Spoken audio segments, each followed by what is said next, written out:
Okay, gbogbo wa pé a very good afternoon and welcome to the lecture room.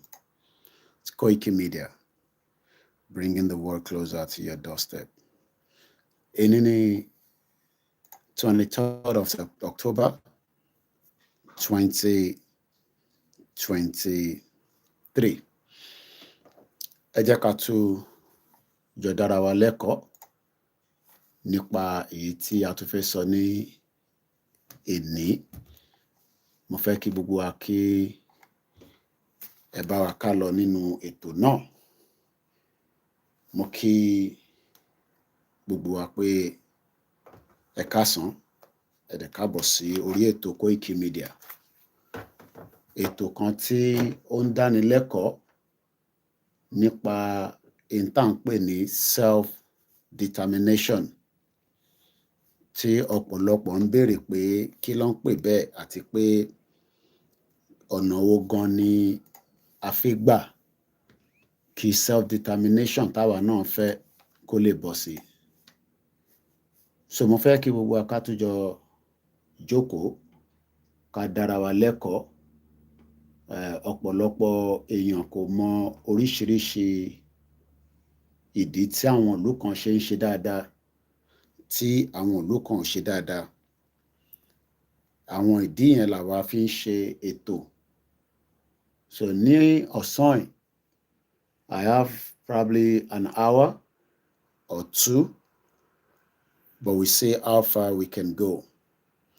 A tún jọ máa dára wa lẹ́kọ̀ọ́ nípa ìtànpè ní self-determination àti pé kí ni ìdí tí àwa náà ṣe ń béèrè fún self-determination. Ṣé right wa ni? Àti pé tó bá jẹ́ right wa, kí ni process tí a máa fi gba Yorùbá nation? Gbogbo yẹn náà ni mo fẹ́ tún sọ̀rọ̀ lé lórí ní àsìkò tí a tún jọ ní. So mo fẹ́ kí gbogbo wa ká jọ jókòó, ká jọ kọ́ ẹ̀kọ́ bíi méjì mẹ́ta bí àwọn ìlú kan ti ṣe gba tiwọn. Mo kí bàbá wa Professor Adébánjí Akíntóyè, bẹ́ẹ̀ ni mò ń kí bàbá wa Ayélóge. Mo kí bàbá wa olóyè Dr. Sunday Adéyẹmọ Ìgbòho. Gbogbo wa la ti gbọ́ èyí tí bàbá sọ lánàá, èyí tó dẹ̀ sọ lánàá, a sì dúró lé lórí pé ọ̀sẹ̀ kan péré la fún àwọn tó ń pa wá ní ìwé ìlérí or whatever it's called. Ó dà pé pronunciation mi pẹ̀lú bẹ́ẹ̀ yẹn kò jáde dáadáa bí ṣe fẹ́. But gbogbo yín ṣáà ti láì dí àbí tí à ń sọ nílùú Ọ̀yọ́. Tí gọ́vnà bá ti ṣe in tí ó yẹ kó ṣe, olóyè ò ní láti lọ síbẹ̀. Tí bàbá wa Excellency Engineer Ṣèyí Mákindé bá ti gbé ìgbésẹ̀, olóyè ò ní láti lọ sí ìwé ìlérí àbí ibikíbi tí wọ́n ń pè bẹ̀ yẹn. But tí a bá ti rí security láti fi dáàbò bo àwọn èèyàn wa,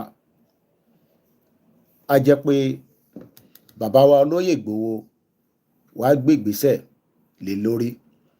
Gbogbo ẹ̀yin tẹ́ ti ń pè àtẹ̀yin tẹ́ wà concern, gbogbo ẹ̀ náà pátápátá ló ń dórí desk wa. Ibi tó lúkálukú wà concern sí, concern yìí ó wà legitimate. But ẹ jẹ́ ká máa rántí pé nígbà tá a ṣe ní bàbá wa Ìbà Gani Adams, ó jẹ́ kí bàbá wa náà káwọn náà gbé ìgbésẹ̀. The MixLR will be on in just about a few minutes. Okay, ó ti wà on, but audio jáde, ẹ má bínú. The audio is on with the MixLR. Thank you so much for calling my attention. Ó ti padà. Ẹ̀yin tẹ́ ẹ̀ bá mọ MixLR, ó máa save in enough data, especially irú àwa tá à ń ṣe program wákàtí mẹ́ta. Tẹ́ bá ṣì ní small MB, kò kí ń ṣe rédíò, is just an audio version. Ó wà cheaper láti operate. So tẹ́ bá wà lórí ẹ̀, ẹ lè máa farabalẹ̀ gbọ́ ètò tá à ń ṣe. Ẹ bá wa pín ètò torí pé wọ́n ní Koiki ò kì í sọ bẹ́ẹ̀ ni wọ́n ṣe ń pín ètò. Ẹ bá wa pín. A dúpẹ́ lọ́wọ́ gbogbo àwọn tó ń ṣiṣẹ́ pé kí Yorùbá kúrò nínú oko ẹrú. Gbogbo ẹ̀yin ìyá wa tí ẹ̀ ń béèrè pé ṣé Ìgbòho ń lọ sílé, ẹ̀yin ẹ má wọ́rì nípa yẹn. Ohun tó yẹ ká wọ́rì ni pé kí gómìnà kó ṣe ẹ̀tọ́ láti dáàbò bo àwọn èèyàn wa. Tí gómìnà bá ti ṣe ẹ̀tọ́, olóyè ò ní láti lọ́lé náà. Àbí tásìkò bá tó, tí àsìkò gidi bá tó, olóyè á mọ ìrìn àjò tó máa rìn láti fi padà sílé. Ohun tó yẹ kí gbogbo wa dúró lé lórí ni pé wọ́n ń pa wá bí adìyẹ. A ní olórí ogun tí a mọ̀ sí Bá Gani Adams lógun ọ̀fẹ́ o. Àwọn gangan ní iṣẹ́ pọ̀ lọ́wọ́ ẹ̀ tí ó yẹ kó bá wa gbé. Ìwọ̀nba ni tolóyè, but olóyè Ìgbòho gẹ́gẹ́ bí akọni tó jẹ́ ló ṣe sọ pé kí n jáde lánàá pé ká sọ fún gbogbo ọmọ Yorùbá, àwọn gómìnà wa in particular, pé kó bá wa gbé ìgbésẹ̀ lórí pípa tó ń pa wá ní ìwé ìlérí. Ṣé ìwé ìlérí lẹ́ ń pè? I'm sure you all know what I'm talking about. Anyway, power ti kúrò nílé tipẹ́, so my pronunciation might not be as sound.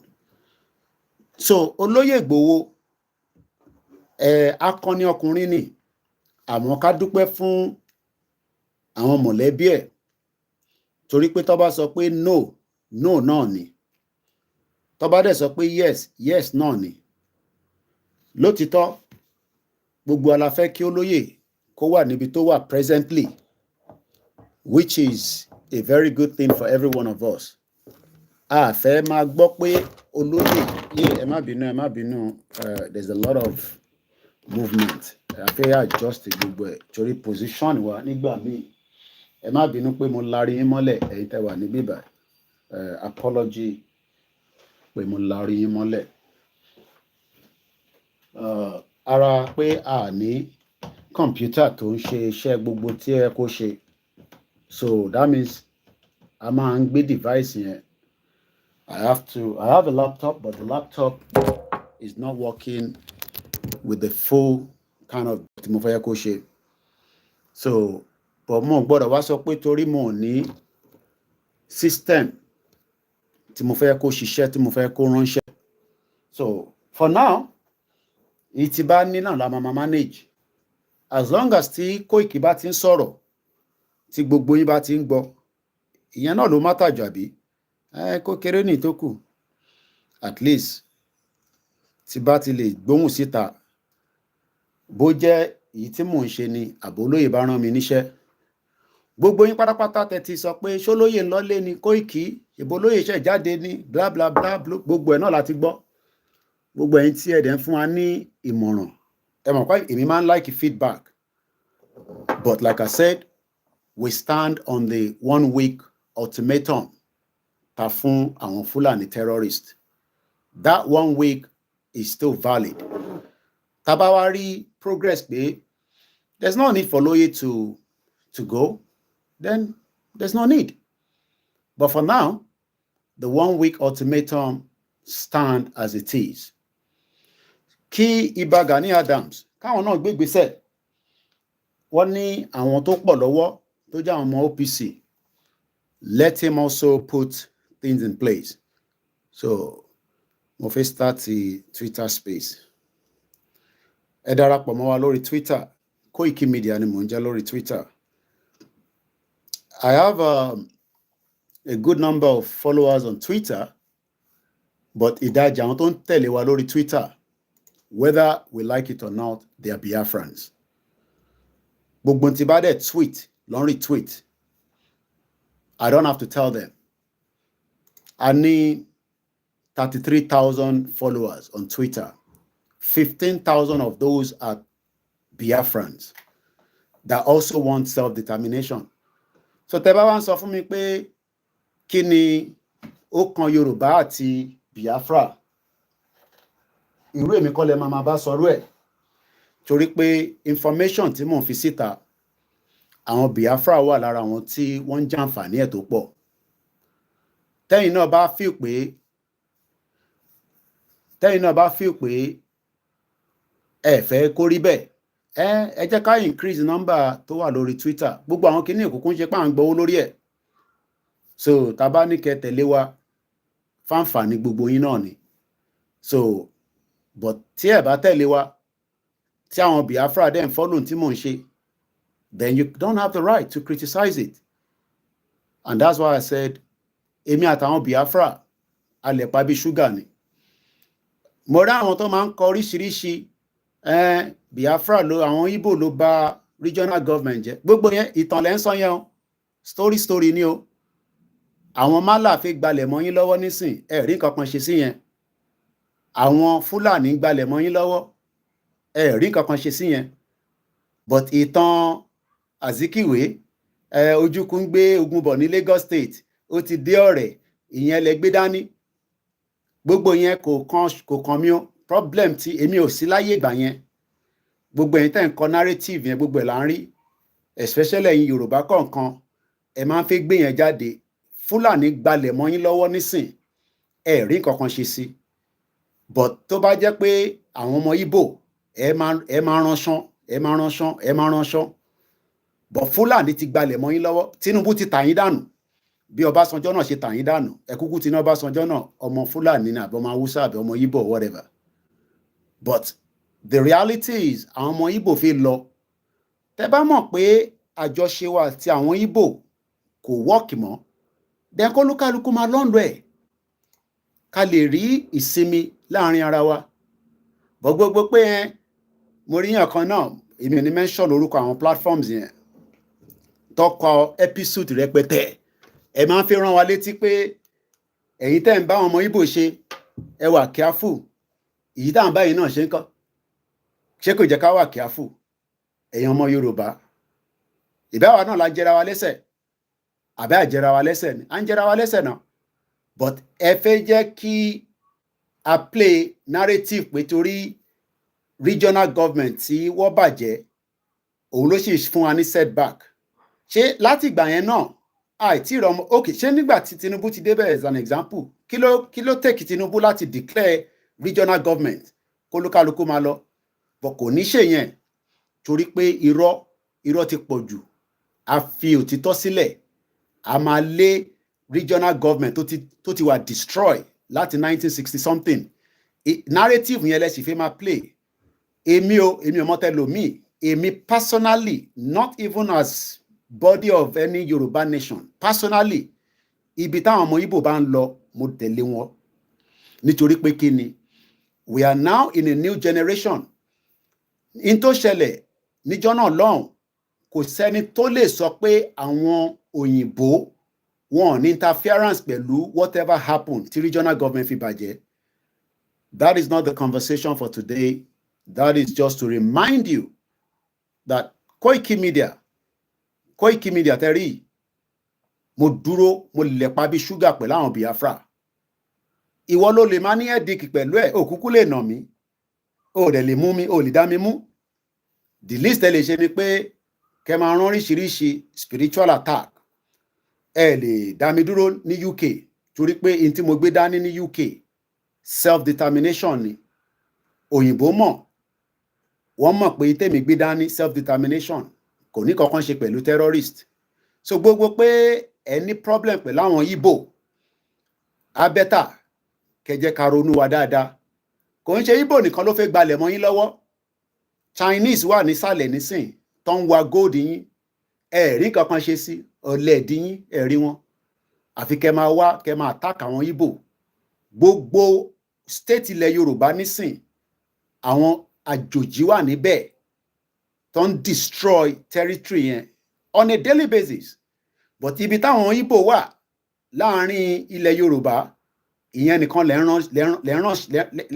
lẹ́rán gúngún mọ́ àbí bẹ́ẹ̀ kọ́ àwọn terrorist gan wọ́n ti operate nílẹ̀ Yorùbá tó ń pinna wọn ní mùsùlùmí ẹ̀rí kankan ṣe sí so mo kàn fẹ́ kó máa rán wa létí pé lóòótọ́ Ìgbò náà fẹ́ gbalẹ̀ tó bá l'opportunity tàbá dẹ̀ mọ̀ kó fẹ́ gbalẹ̀ ṣe jẹ́ ká cut wọn out káwọn máa dá lọ tí wọn ká fi wọ́n sílẹ̀ kó máa lọ àbí nǹkan tí mo sọ yé yín nísìn but fẹ́ yẹn ẹ̀yin Yorùbá fẹ́ gba Yorùbá nation but fẹ́ àwọn Ìgbò and Ìgbò dẹ̀ náà fẹ́ lọ so ṣé kò ń ṣe pé ó yẹ kí gbogbo wa ká wà ní one form kólúkálukú ká fi sọ fáwọn tó kù tó jẹ́ the only problem tá a ṣe ní òun ni north because àwọn north ò náà fẹ́ lọ because north is part of the people that are enjoying Nigeria but fẹ́ yẹn you are all hypocrite ló pọ̀ jù náà àwọn ọmọ Yorùbá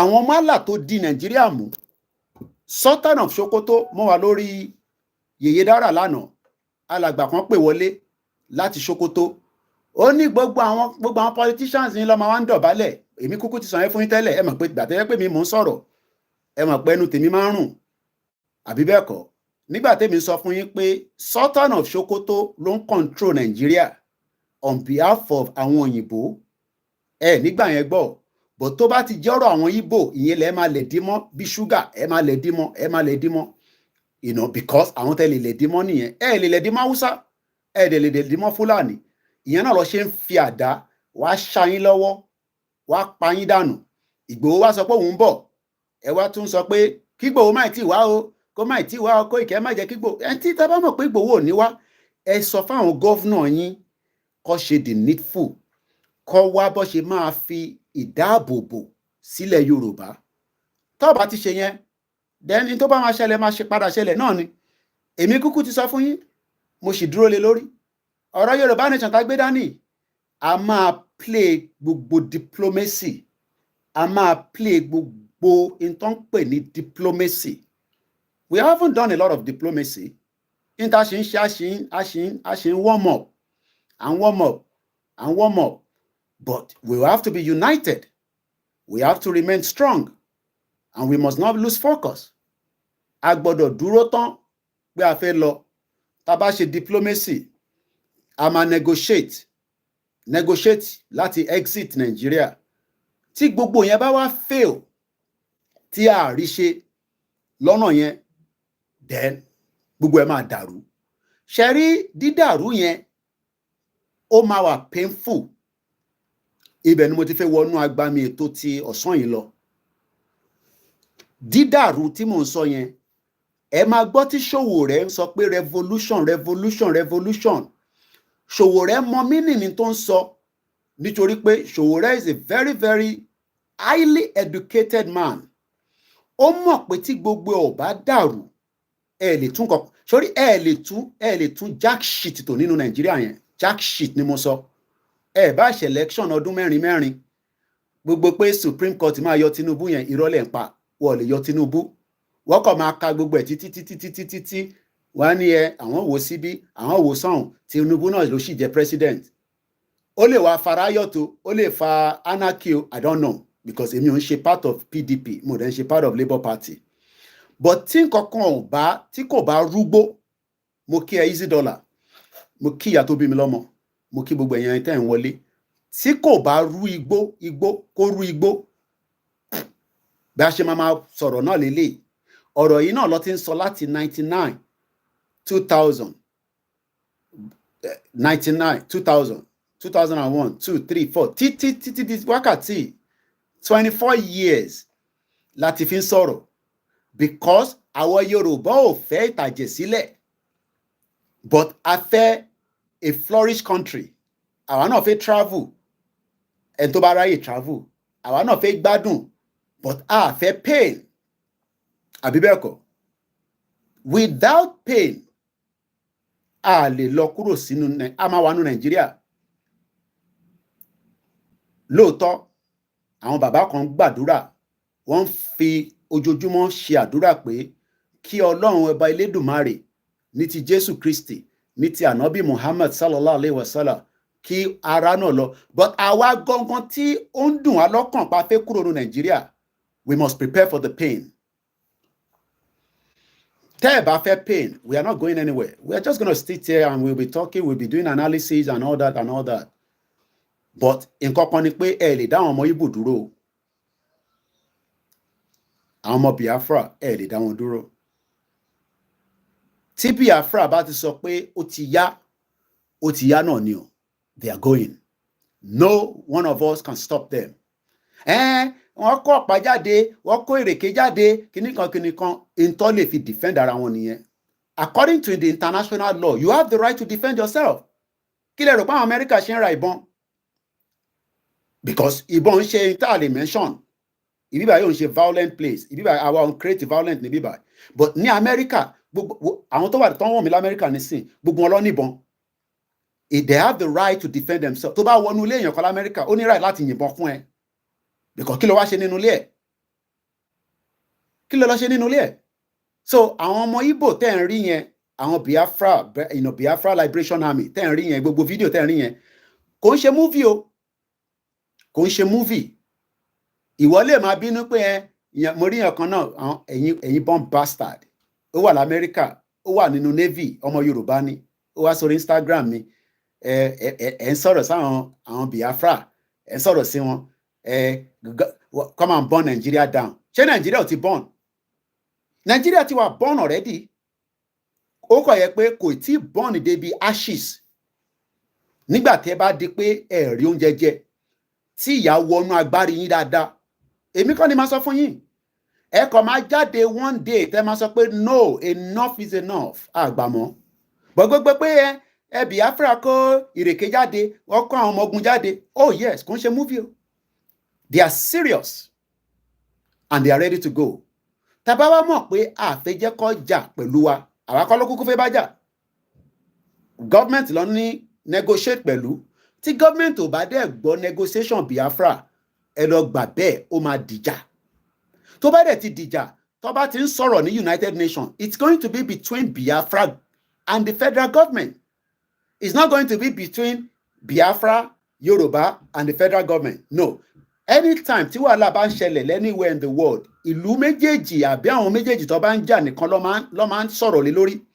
Ṣé máa rò pé Biafra ló máa lọ bá wa jà, tó bá wá bẹ̀rẹ̀ jà, tó bá lọ sí United Nations Security Council. And let me say this, map tó wà lẹ́yìn mi, níbi tílẹ̀ ṣúdé lálẹ́, tí wàhálà bá bẹ̀rẹ̀ láàrin Biafra àti Nigeria, tí wàhálà bá bẹ̀rẹ̀ láàrin àwọn méjèèjì, àwọn ìlú kan máa sọ̀pọ́tì Biafra o.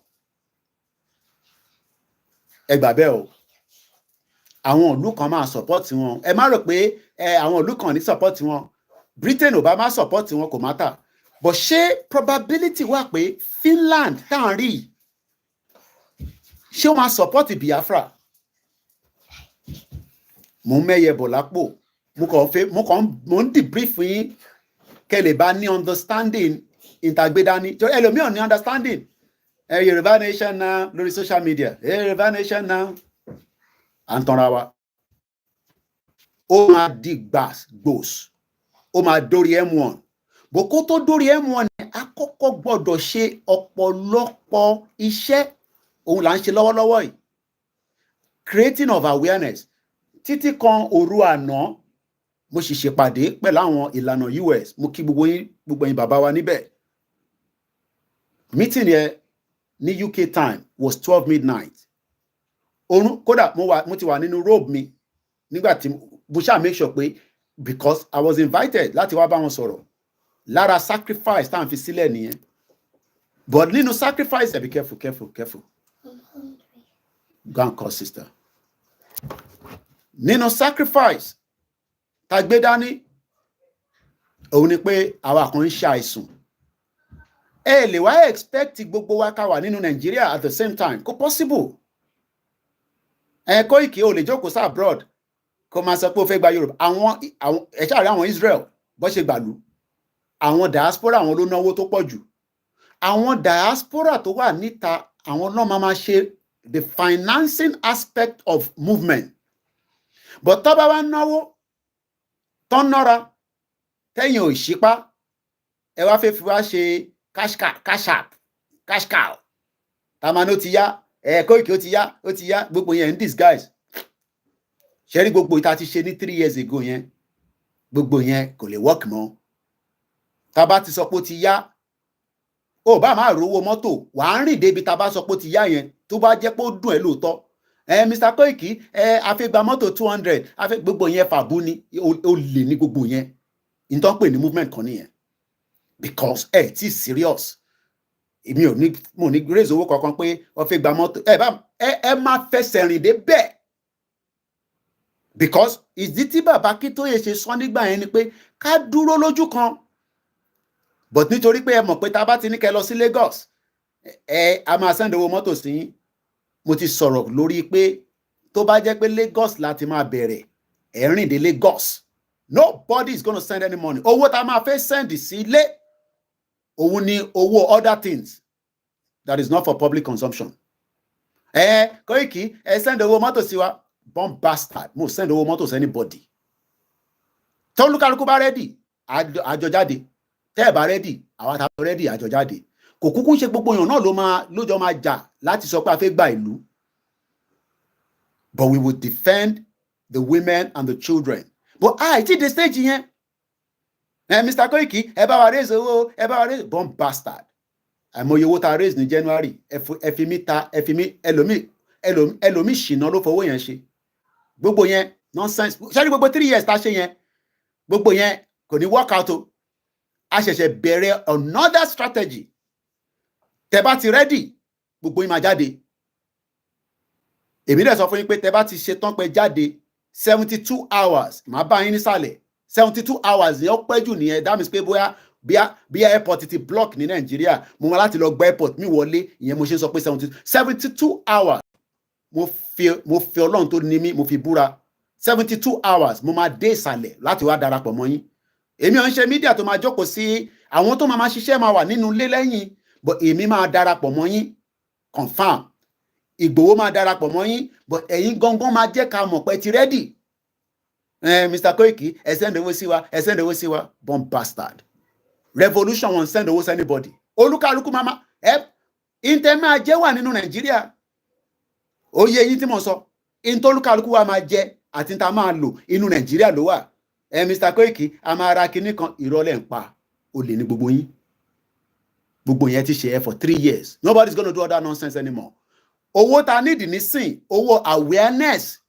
ni YSDM need lọ́wọ́ diaspora torí ẹ̀yin tẹ́ wà nílé ẹ̀ lówó àfi tá bá fi parọ́ fúnra wa díẹ̀ náà àwọn tó lówó àwọn lórí burúkú politicians yẹn àwọn lòṣì àwọn tó ní ṣàǹfààní àwọn bomb bastard àwọn olè tó bá ń ṣe pé irú bàbá Akíntóyè tó kàn ń sọ fún wa pé ẹ̀yin ọmọ mi ẹ tẹ díẹ̀ ó yẹ ká amọ̀ntẹ́ yẹ ká ṣe fún wọn náà but a ṣe yẹn nítorí ọmọlúàbí ni wá ṣebí gbogbo àjọ ń gbé nínú south west níbẹ̀ ni gbogbo àjọ ń gbé nínú south west ni but revolution tó bá bẹ̀rẹ̀ ó máa ní impact tó bá yẹ pé ó máa wà painful but 100 years from now ẹ jẹ́ kí n bẹ̀rẹ̀ láti bíbá this is an article from the Wall Street Journal àwọn ilé ní owó gidi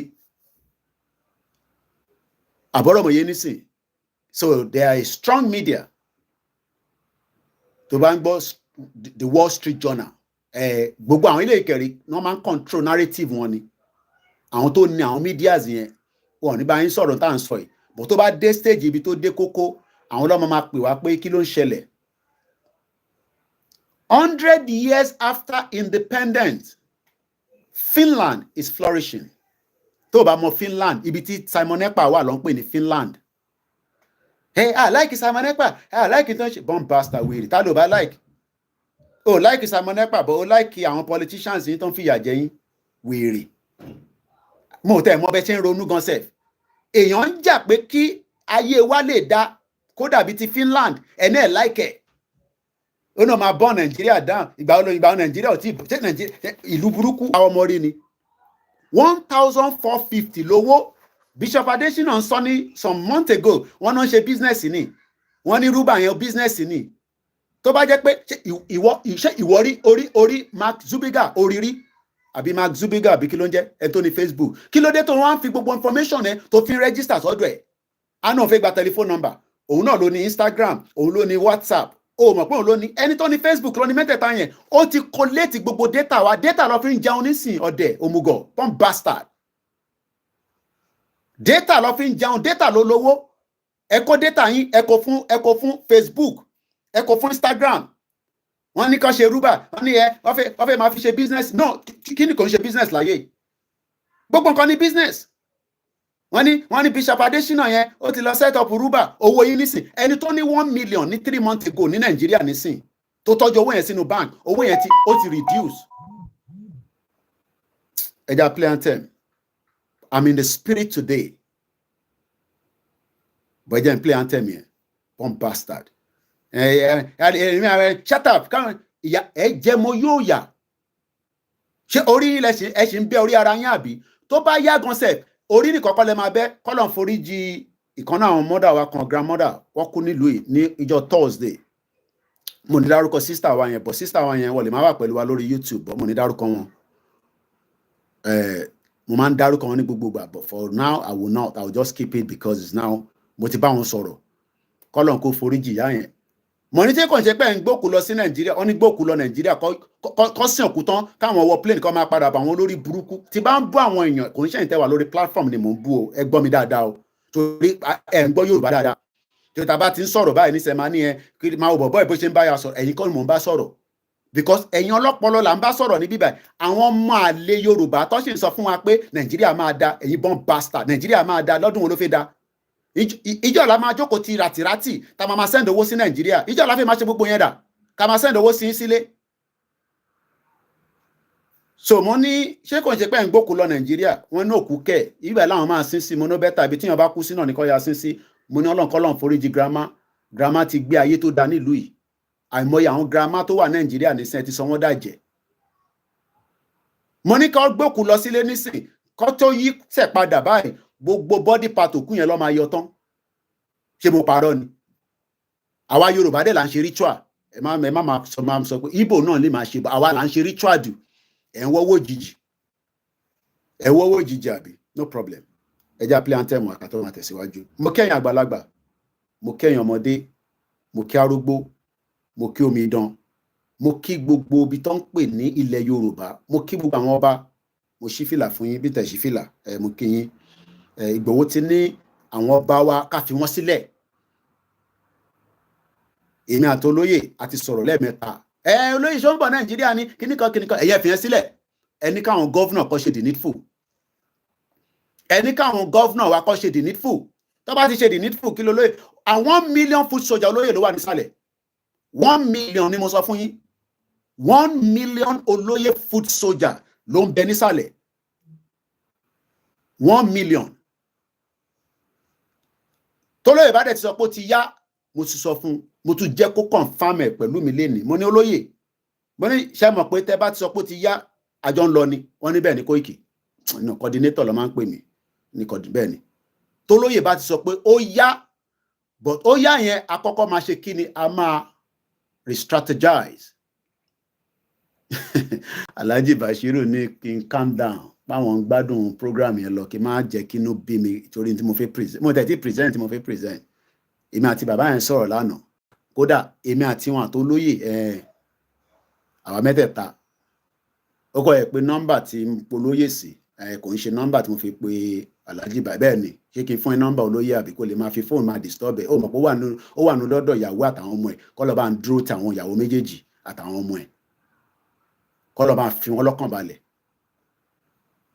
Kóìkì tó ti fẹ́ fa olóyè sórí ìrìn, bomb bastard wèrè. Ẹni káwọn gọ́vnà wa ṣe the needful. That's all we are asking for. Kọ́ ṣe the needful, kọ́ fún wa ní protection. They have about 500 million to play with. Anthem la fẹ́ play àbí? Ẹja play anthem wa. No. Mo ń lò lọ́wọ́ nísìn. Ẹ lọ lo iPad yìí. I'm using it now. They'll charge it and watch the TV until I finish. Okay? Love you. I'm also found we love you. Ṣùgbọ́n pé òun náà dá mi lóhùn. Love Nigeria. Ṣé Nigeria love wo? Ẹ ṣé gan Alhaji Bashiru. Thank you so much. I must strategize. Oh yes. A lè ṣe kórí máa mi àbí ẹ̀yin Yorùbá oríṣiríṣi èwe. I mean, what we need to do now is we need to come together in one block. Let's come together as one block.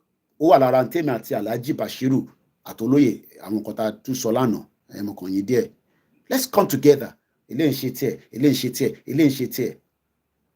Ìbí Yorùbá kan náà la fẹ́ gbà. Èmi ò sọ ti àwọn 2x2 olórí burúkú yẹn, ìyẹn kọ́ lèmi sọ, kò bọ́n bá sàlà wọn yẹn. Àwọn ẹ̀ ní ever rí woman yẹn. Olòṣì ni woman yẹn. Ẹ̀ ní ever rí olórí burúkú. Olórí burúkú ayé àtọ̀run ni. Ẹ̀ ní ever rí. Confirm lẹ gbọ́ lẹ́nu mi yẹn. Ẹ̀ ní ever rí pé ẹ fẹ́ bá ṣe pàdé. Bomb bastard. Ẹ ṣé gan Alhaji. Àwọn èèyàn tó lè control mi wà lórí program. Àgbàlagbà ọ̀dẹ̀ gbọ́dọ̀ bá mi sọ̀rọ̀ kí n má calm down. Ẹ mọ̀ pé we are always upset bí nǹkan ṣe ń lọ ní Nàìjíríà lọ́wọ́lọ́wọ́ nísìn. Ọmọ mi bí mílíọ̀nù kan ṣe mo ti fẹ́ jẹ èyí tí mo jẹ láàárọ̀ tí digest lára mi ni. Tó bá ń jẹun gidi ò ní láti máa jẹ oúnjẹ léraléra náà. Tó bá ti jẹ tàárọ̀ tó jẹ the right food. Bí a tilẹ̀ bá tún máa fi ṣú díẹ̀ nísìn wọ́n kàn ní kí wọ́n máa tètè jẹun. Ẹ̀yin nísìn ẹni tó ti jẹ tàárọ̀ nísìn má lọ ìfẹ́ ronú. Wọ́n ti fi oúnjẹ wọ́n ti fi báyé èèyàn jẹ. Àwítán lórí burúkú bomb bastard Ṣètìmá ó náà lọ ṣe kinní kan food kinní kan l'Amẹ́ríkà. Àwọn Fúlàní pààyàn. Ẹ jẹ́ àpilẹ̀ àǹtẹ̀ máa kàtẹ́ máa tẹ̀síwájú.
Ọmọ tó kọ́nlé tó gbẹ́kọ̀ gidi òun lèmi.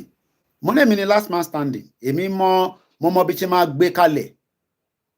But a tún gbọ́dọ̀ láwọn tó lè control àwa náà. Ẹ rí pé message kan mo kọ kà ó dẹ̀ ti tó nìyẹn ká máa bá program lọ. Torí pé ọmọ Yorùbá tó gbẹ́kọ̀ tó dẹ̀ gbọ́ mo gbọ́ dáadáa mo lè má lè sọ ẹ rí pé gbogbo bí ṣe ń pèwé lérí yẹn bẹ́ẹ̀ tó bí akátá tó ṣẹ̀dí láti Amẹ́ríkà. But mo mọ important àwọn àgbàlagbà. Ṣérò Alhaji yẹn máa bá mi sọ̀rọ̀ nísìn máa ní Alhaji olú ẹ ti fẹ́ dín nǹkan mi kalẹ̀ nìyẹn Ọlọ́run àyíká dín nǹkan mi kalẹ̀. Mo kí gbogbo ẹ̀yin ẹ̀gbọ́n mi pátápátá. So presentation tèmi òyìnbó máa pọ̀ níbẹ̀ torí àwọn nǹkan tí mo fẹ́ kà síta kọ́lọ́n kó fún wa ṣe délẹ̀. Ìtẹ́ bá gbọ́ nínú ẹ̀ ẹ jẹ́ ká jọ mú lò. Finland gangan ni ìlú tí mo fẹ́ focus lé lórí. Gbogbo population wọn kò tó 6 million. Tó bá mọ Finland tó bá ṣàti rántí Simon Ekpa mo mọ̀ pé ò like orúkọ yẹn but kò sí nǹkan tá lè ṣe sí. Ibẹ̀ ni wọ́n ń pè ní Finland. Sórí gbogbo tí Simon Ekpa fi operate ní Finland yẹn ṣé torí pé Finland náà go through the same thing ni wọ́n ṣe fi àyè sílẹ̀ fún Simon Ekpa àbí pé it's just because it's a European country tó dẹ̀ ní rules of law and rules of engagement. Ìlú tó bá dẹ̀ ti ní mo fẹ́ start Ọláyọmí Kóìkì Instagram ni kí ẹlòmíì òkùnkùn ẹ máa ń gbogbo ẹlẹ́yìn sọ pé ẹ̀rí notification kò sí nǹkan tí mo lè ṣe sí. The social media are really dealing with us and there's nothing much I can do about it. So tẹ́ bá ti follow gbogbo platforms wa moment bá go live kódà tó bá jọ rí Mixlr lẹ́ bá ti rí notification ẹ ti mọ̀ pé Kóìkì ti wà live ẹ wá lọ sórí ibi tẹ́ ti fẹ́ wò. And we only have what we have. At least, 1, 2, 3, 4, 5, 6, 7, 8 platform. So ìyàn kọ́kọ́ gbọ́dọ̀ máa sọ pé Kóìkì mo rí program ẹ ìrọ̀lẹ́ pa ẹ fẹ́ rí nìyẹn. and you know, tẹ́ bá ti ń follow mi ní gbogbo platforms, oh yes, kò sí bẹ́ẹ̀ ṣe ní bá program mi pàdé, because àfi tí bá ṣe live, but tẹ́ bá ti ń tẹ̀lé mi, tẹ́ ń follow gbogbo platforms wa, automatically you will know that I'm live. Because when I go live on all the platforms, because I mean, I need spare phone, even though I should need the support in. Èmi ò ní jókòó sí ibà kí wọ́n máa sọ pé mo need the support. Ìjọ́ tí bá ti jókòó pé mo need the support, á jẹ́ pé mo ti ní another source of income. But since I don't have another source of income, this is the only thing I do for living. You might be wondering, yeah, that is why it's called freelance. It's a freelance media. And it's ethical, you know, to ask for support. Mo dẹ̀ dúpẹ́ ẹ̀yin grandma ten send sí wa ten fún wa kò dẹ̀ ní sú gbogbo yín, but ẹ jẹ́ ká rántí pé YSDM also need a lot of money, and I hope they will do the needful. Eléyìí ò dúró dáadáa, so mo dẹ̀ fẹ́ kó disturb mi níbẹ̀ yẹn, so báwo la ṣe fi ṣe báyìí? Ọ̀rọ̀ ẹ jẹ́ ká move eléyìí báyìí, because tí bá ti wọnú program lọ, mo fẹ́ kí nǹkan kan máa sọ yẹ ká jọ manage ẹ̀ báyìí. So mo dúpẹ́ lọ́wọ́ gbogbo ẹ̀yin èèyàn wa pátápátá. Okay, kájọ manage bẹ́ẹ̀ yẹn. So everybody is in, everybody is on the platform. Àwọn kan wò lórí TikTok, àwọn kan wò lórí Instagram, àwọn kan wò lórí YouTube. YouTube méjì ni mo ń run, the backup and the Koiki Media. Koiki Media ò sanwó fún wa mọ́ láti 6 months. I'm losing revenue. Oh yes, you might not know that. Every month ló máa ń sanwó fún wa tẹ́lẹ̀. Ó dẹ̀ nípa dí mi kan yẹn máa ń bá mi calculate owó yẹn, mo ní ṣé kò sí kí ló dé tó ń bá mi calculate. Mo nígbà tó wà fún mi nísìn kí ló wá bá mi calculate fún. Pàdé mi gidi dẹ̀ ni. Mo ní má jẹ́ ń bẹ́ẹ̀ já ara ń kan mi o. Because ní owó yẹn lèmi náà fi ń sanwó lé. Ó rò pé mo ní bills ni. Mo ní bills. Mo gbọ́dọ̀ sanwó lé tí mò ń gbé náà. Mo gbọ́dọ̀ sanwó electricity. So láti 6 months nísìn. Owó YouTube yẹn la fi ń manage, la fi ń augment ẹ̀. Yàtọ̀ sí owó táwọn èèyàn fún wa. So tá bá ń jáde ní léraléra pé kẹ́ fún wa lówó. Tó bá yẹ pé YouTube ṣì ń sanwó fún mi ni. Mo mọ̀ pé àwọn èèyàn fún wa ní cash, you know, díẹ̀. But YouTube fúnra rẹ̀ máa sanwó through monetization. But wọ́n ní tí mò ń ṣe ti wà too powerful jù. Láì Mohammed ní kọ́ delete mi pátápátá gan ni. Àwọn yẹn ní no. Abroad ló ti register YouTube ẹ̀ kò ń ṣe inú Nàìjíríà o. Ìta lè ṣe ni pé a fún ní strike. Wọ́n dẹ̀ fún mi ní strike méjì. And láti April, the money. So that's why tẹ́ bá ń wo replay lórí platform wa ẹ rí pé no advert. Àwọn tó wá gan sef wọ́n ń gbowó lórí YouTube now. I have about almost 43,000 followers lórí eré wàsá ló pé ni. Ọlá Olóyè Ìgbòho àti Bàbá Akíntóyè tó sọ fún wa pé Yorùbá nation tá ń dárúkọ wọn. Kò ń ṣe pé àwọn èèyàn mọ̀ wá tẹ́lẹ̀, but it's a privilege to be one of the forefront of the movement. Ẹ̀ẹ́dẹ̀lẹ̀ tì mí sẹ́yìn. Bàbá Akíntóyè sì pè mí lánàá. Ìbá Alhaji Bashiru tá ń sọ̀rọ̀ lánàá lólóyè kọ́ pé ni pé everywhere tí àwọn tẹ́ mọ̀ pé mo wà lórí fóònù mo ní olóyè mo wà lórí ẹ̀gbà ìkọsí ẹ̀mọ̀ òkùnkùn ṣe pé à ń sọ̀rọ̀ àṣírí kankan mo rẹ̀ gbé sí speaker ni mo ní olóyè ó dá ẹ ṣì fìyẹn sílẹ̀ náà Alhaji Bashiru àwọn àmì báyìí ó láwọn kankan tó tẹ̀fẹ́ bá ń sọ tẹ́lẹ̀ mo mọ̀ pé gbọ́n tẹ̀fẹ́ bá olóyè ṣe meeting ẹ ṣe sùúrù díẹ̀ kó ìkìbọ̀ tó ní olóyè wa ń lọ́lé yẹn kò wá yé wa ẹ̀yẹn má wọ̀rí nípa yẹn. As of our governor, because she did needful. That's all. So let's start the presentation because of the time constraint.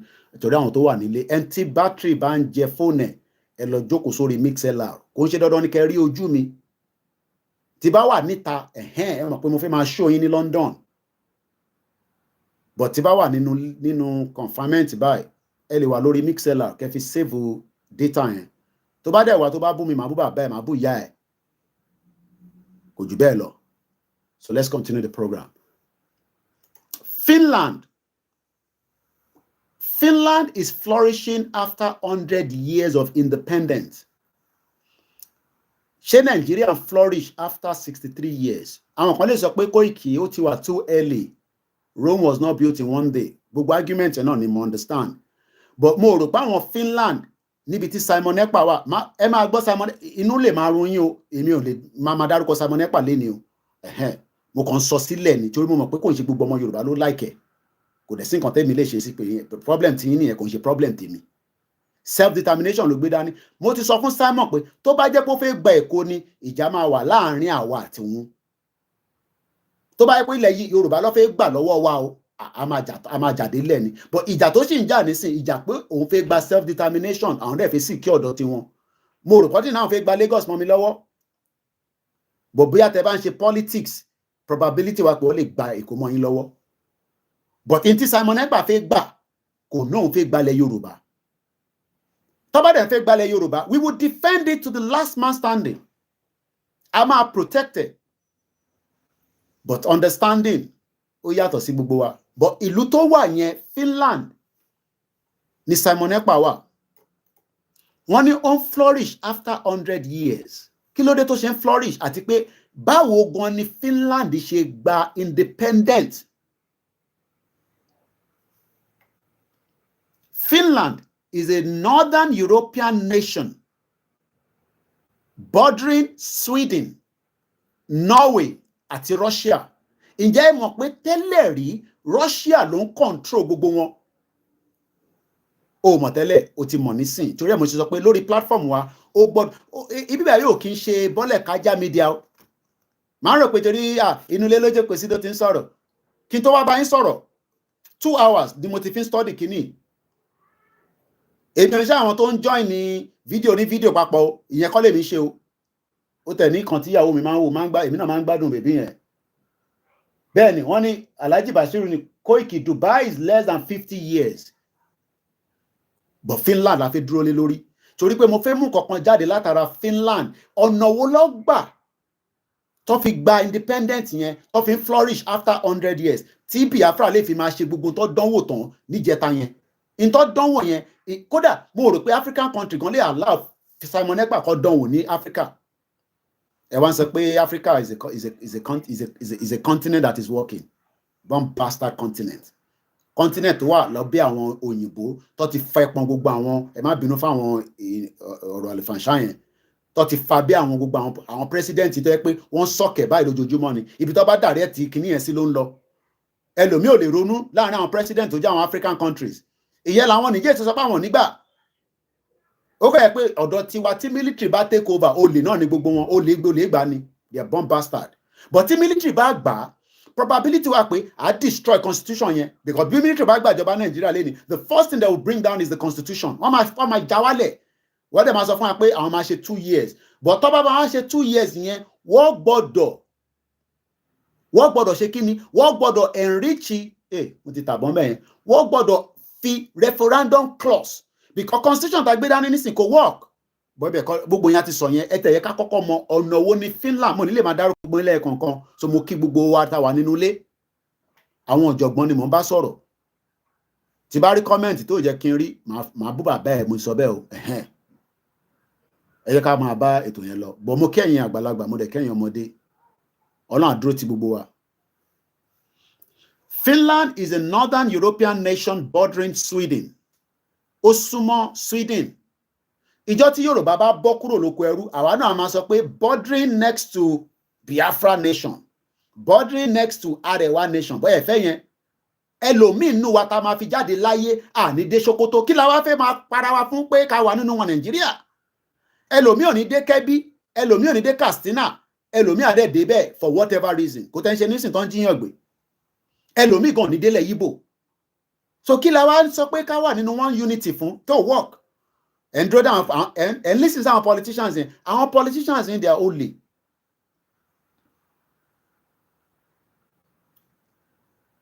One or two súnmọ́ Norway. Ó dẹ̀ súnmọ́ Russia dáadáa. Russia yẹn òtútù bẹ̀ lágbára jù. But ǹjẹ́ mọ̀ tẹ́lẹ̀ pé Russia ló ń control Finland? Ọ̀nà wo ló fi wá jáde àti pé kí ló ṣe tó fi di pé Finland wá ń flourish after 100 years? Kí ló dé tó wà lábẹ́ Russia kí Russia máa control yẹn? Ṣé tó bá ṣe wà lábẹ́ Russia, ǹjẹ́ probability wà pé tó bá wà lábẹ́ Russia, gbogbo in tí Simon Ekpa dánwò yẹn, ṣé tí Finland bá wà lábẹ́ Russia, mo kàn fẹ́ ká máa wo làákàyè pé ṣé tí Finland bá wà lábẹ́ Russia, tí Simon Ekpa dẹ̀ ń gbé ní Finland tó dẹ̀ pé Russia ló ń control, ṣé wọ́n lè allow kó ṣe tó ń ṣe yẹn? We don't know. lóòótọ́ èyí kan wá concern pé bọ̀ Kóìkì àmọ́ bílẹ̀ Yorùbá gan náà ṣe máa rí pẹ̀lú gbogbo tá à ń rí lọ́wọ́lọ́wọ́ nínú Nàìjíríà nísìn kó má jẹ́ pé a tún máa lọ kóra wa sínú problem. Irọ́ nìyẹn. Everything will be stand still and we will start all over again. Orientation máa pọ̀. Tó bá ní o sínwín nílùú yìí, àwọn wọn á sọ fún ẹ pé àwọn wo rally tó sì ṣe ní Saturday, ọlọ́pàá ti bẹ̀rẹ̀ sí ń ṣa àwọn èèyàn bíi méjì mẹ́ta nítorí pé wọ́n ti wọ́n àwọn èèyàn pé ẹ ní right láti jáde fún rally but ẹ má associate ara yín mọ́ terrorist. Èmi tí a mọ̀ wọn abára mi, èmi ò tẹ̀ ya jáde. Kódà àwọn ọmọ mi nínú ilé gan mo sọ fún wọn pé a lọ Central London náà. Kò ń ṣe pé tó ń ṣe àwọn tó jáde yẹn ó wrong right but wọ́n náà àwọn kan wà níbẹ̀ tán associate just by ọ̀rọ̀ àbí aṣọ tó wọ̀. Ọlọ́pàá ìlú yìí ó ti detain àwọn kan wọ́n wà nínú custody báyìí. Ó máa charge wọn. Wọ́n á dẹ̀ máa lọ sí court.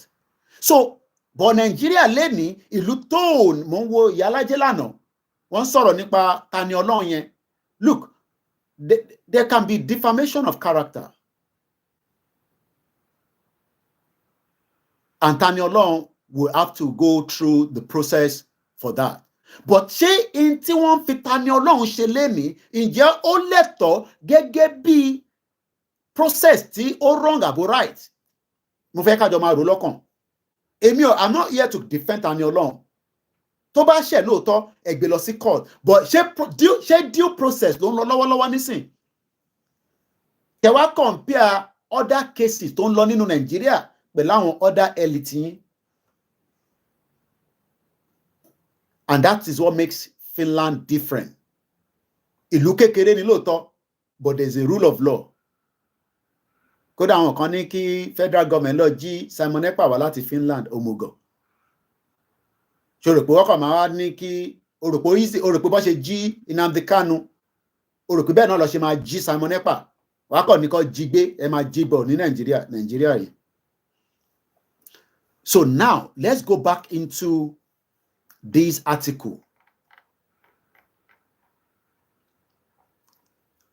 Onima Sanwo, continue reading your article with £2 per month. Money £2. But mo ti sọ headline here. This was put together December 3rd, 2007. Even arákùnrin tó kọ kíní Simon Nixon ni kò ń ṣe Simon Ekpa. So it's just the headline. Finland is flourishing after 100 years of independence. Nordic model, innovation focus, help drive high quality of life and growth through aging population, productivity post challenges. Ìyẹn náà ti tó. Interlay fi breakdown ni. Ṣé Nigeria máa grow? For where? Ó grow ti. Ṣé aging population ṣó máa wà ní Nigeria? Wọ́n ní èmi kọ́ mo sọ WHO sọ pé lifespan kò ń ṣe àtọkùnrin o. Lifespan ayé tó fẹ́ gbé ní Nigeria wọ́n ní kò ju 55 lọ. Tàbá dẹ̀ play padà kábá wò kákọ̀ play kákọ̀ play. Jùmọ̀kẹ́ Oyèlékè, she was not even 30 years old. Bámiṣé, she was not 30 years old. Pẹ̀lúmi Onífádé, àwọn èèyàn ti gbàgbé bọ̀bọ́ yẹn di journalist èmi náà ni tó ń ṣiṣẹ́ pẹ̀lú Bua TV tọ́pa nígbà EndSARS. He was not 30 years old. Èyí tó ń wa helicopter, the first helicopter combat pilot, kí lorúkọ ẹ̀, Tolúlọpẹ́ Arótilé, kò pé 30 years old. Arákùnrin wa tọ́pa nígbà tá a ṣe rally ní Ọjọ́ta kò pé 30 years old. That means pé 5 lives èèyàn 5 wọ́n gbẹ̀mí lára wọn wọ́n pé 50 years old. So ṣe rí pé àwọn tó ń put data yẹn they are not wrong. Okay, ṣé tó bá jẹ́ pé wọ́n yìn ìbọn tó jẹ́ pé rubber bullet ló yìn ló ba arákùnrin níjọ́ ta lọ ṣe rally lọ́jọ́ta ṣe mọ̀ pé ó sì máa wà láyé. That means pé ẹ̀mí yẹn ó lè ní injury but a sì wà láyé but because life ammunition ló lò fún yín ló ṣe pa bọ̀bọ́ yẹn kọ́lọ́n fọ́run kẹ. Life ammunition ló fi pa Jùmọ̀kẹ́ Oyèlékè ní July 3rd, 2021. Tó bá jẹ́ pé wọ́n lo life ṣé wàá mọ̀ pé Jùmọ̀kẹ́ Oyèlékè kò sí lára àwọn tó ń ṣe rally wóróbo tó ń tà gbogbo tó wà lórí igbá ẹ̀ kò tó 5,000 naira ìbọn lọ́ọ̀bà. Odi méjì life ammunition ló fi pa Pẹ̀lúmi Onífádé wọ́n kàn gbé bọ́ọ̀dì ẹ̀ wọ́n lọ dọ́ǹpẹ̀ sí Kòròdú mọ́ṣúárì kan níbẹ̀. Odi mẹ́ta ta ni mo tún dárúkọ sister wa Tọ́pa wọ́n ní wọ́n reverse mọ́tò àbí ibo ló tún fẹ́ save jù tó bá ń ṣe military barracks ìlú yìí èmi ò tí ì dé military institution rí but mo ti drive around it tó bá ti ń dé àwọn area yẹn control máa ń wà because wọ́n mọ who is who so wọ́n gbọ́dọ̀ control mọ́tò tó ń lọ ní area yẹn most of the time mo ti sọ fún yín tá a bá jáde a máa ń ṣe àwọn barrel kankan fún protection ni how can somebody tó wà nínú military barrack kókò kú bẹ́ẹ̀ yẹn ìyẹn Jùmọ̀ Tolúlọpọ̀ Arótilé ṣe mọ̀ pé kò make sense because inú bẹ̀ gangan inú bẹ̀ yẹn gangan ló yẹ kó save jù ní gbogbo àgbáyé I mean if you are living inside the military barracks ìwọ gan ló yẹ kó wà protected jù American military barracks àwọn náà máa ní accident o but I think the Tolúlọpọ̀ one was a deliberate one. Why? Because she's the first helicopter combat pilot. Ṣé Tolúlọpọ̀ lè wà ní Finland kó kú bí mo fẹ́ lo phrase yẹn kó kú bó ṣe kú yẹn ní Finland being a military personnel. So ìwọ tó ń tàn sọ fún pé aging population tó wà ní Finland tó fi ń dàgbà tó ń darúgbó ẹ lè rí ní Nàìjíríà within the next 30-40 years tá bá sì remain in Nigeria your ayé tẹ máa gbé tó pọ̀ jù òun ni 40 or 55. You can just check around you and ask. People die every day. But just ìwọ náà kọ̀ wò láàrin ibi tí ìwọ náà wà pé ṣé n tí bọ̀bọ̀ yìí sọ so make sense ṣá ó ní àwọn èèyàn máa ń kú léraléra okay kí ló ń pa àwọn èèyàn when there is no innovation báwo ni innovation fi wà nígbà tẹ́ ẹ̀ níná fún 24 hours any brain any mind láti fi produce nǹkan but ní iná ọ̀rọ̀ iná dẹ̀ kọ́ láwa ń sọ nísìn àwa ń sọ̀rọ̀ the long process tó lè save ayé wa away from this nonsense avoidable death òyìnbó ńláńlá nìyẹn ṣé gan ni Mr. Sonky ti bá ra àwọn comment tí mo fi pé yes èmi náà lè gbé wá ọgbọ́n ọlọ́gbọ́n náà la fi ń ṣọgbọ́n God bless United Kingdom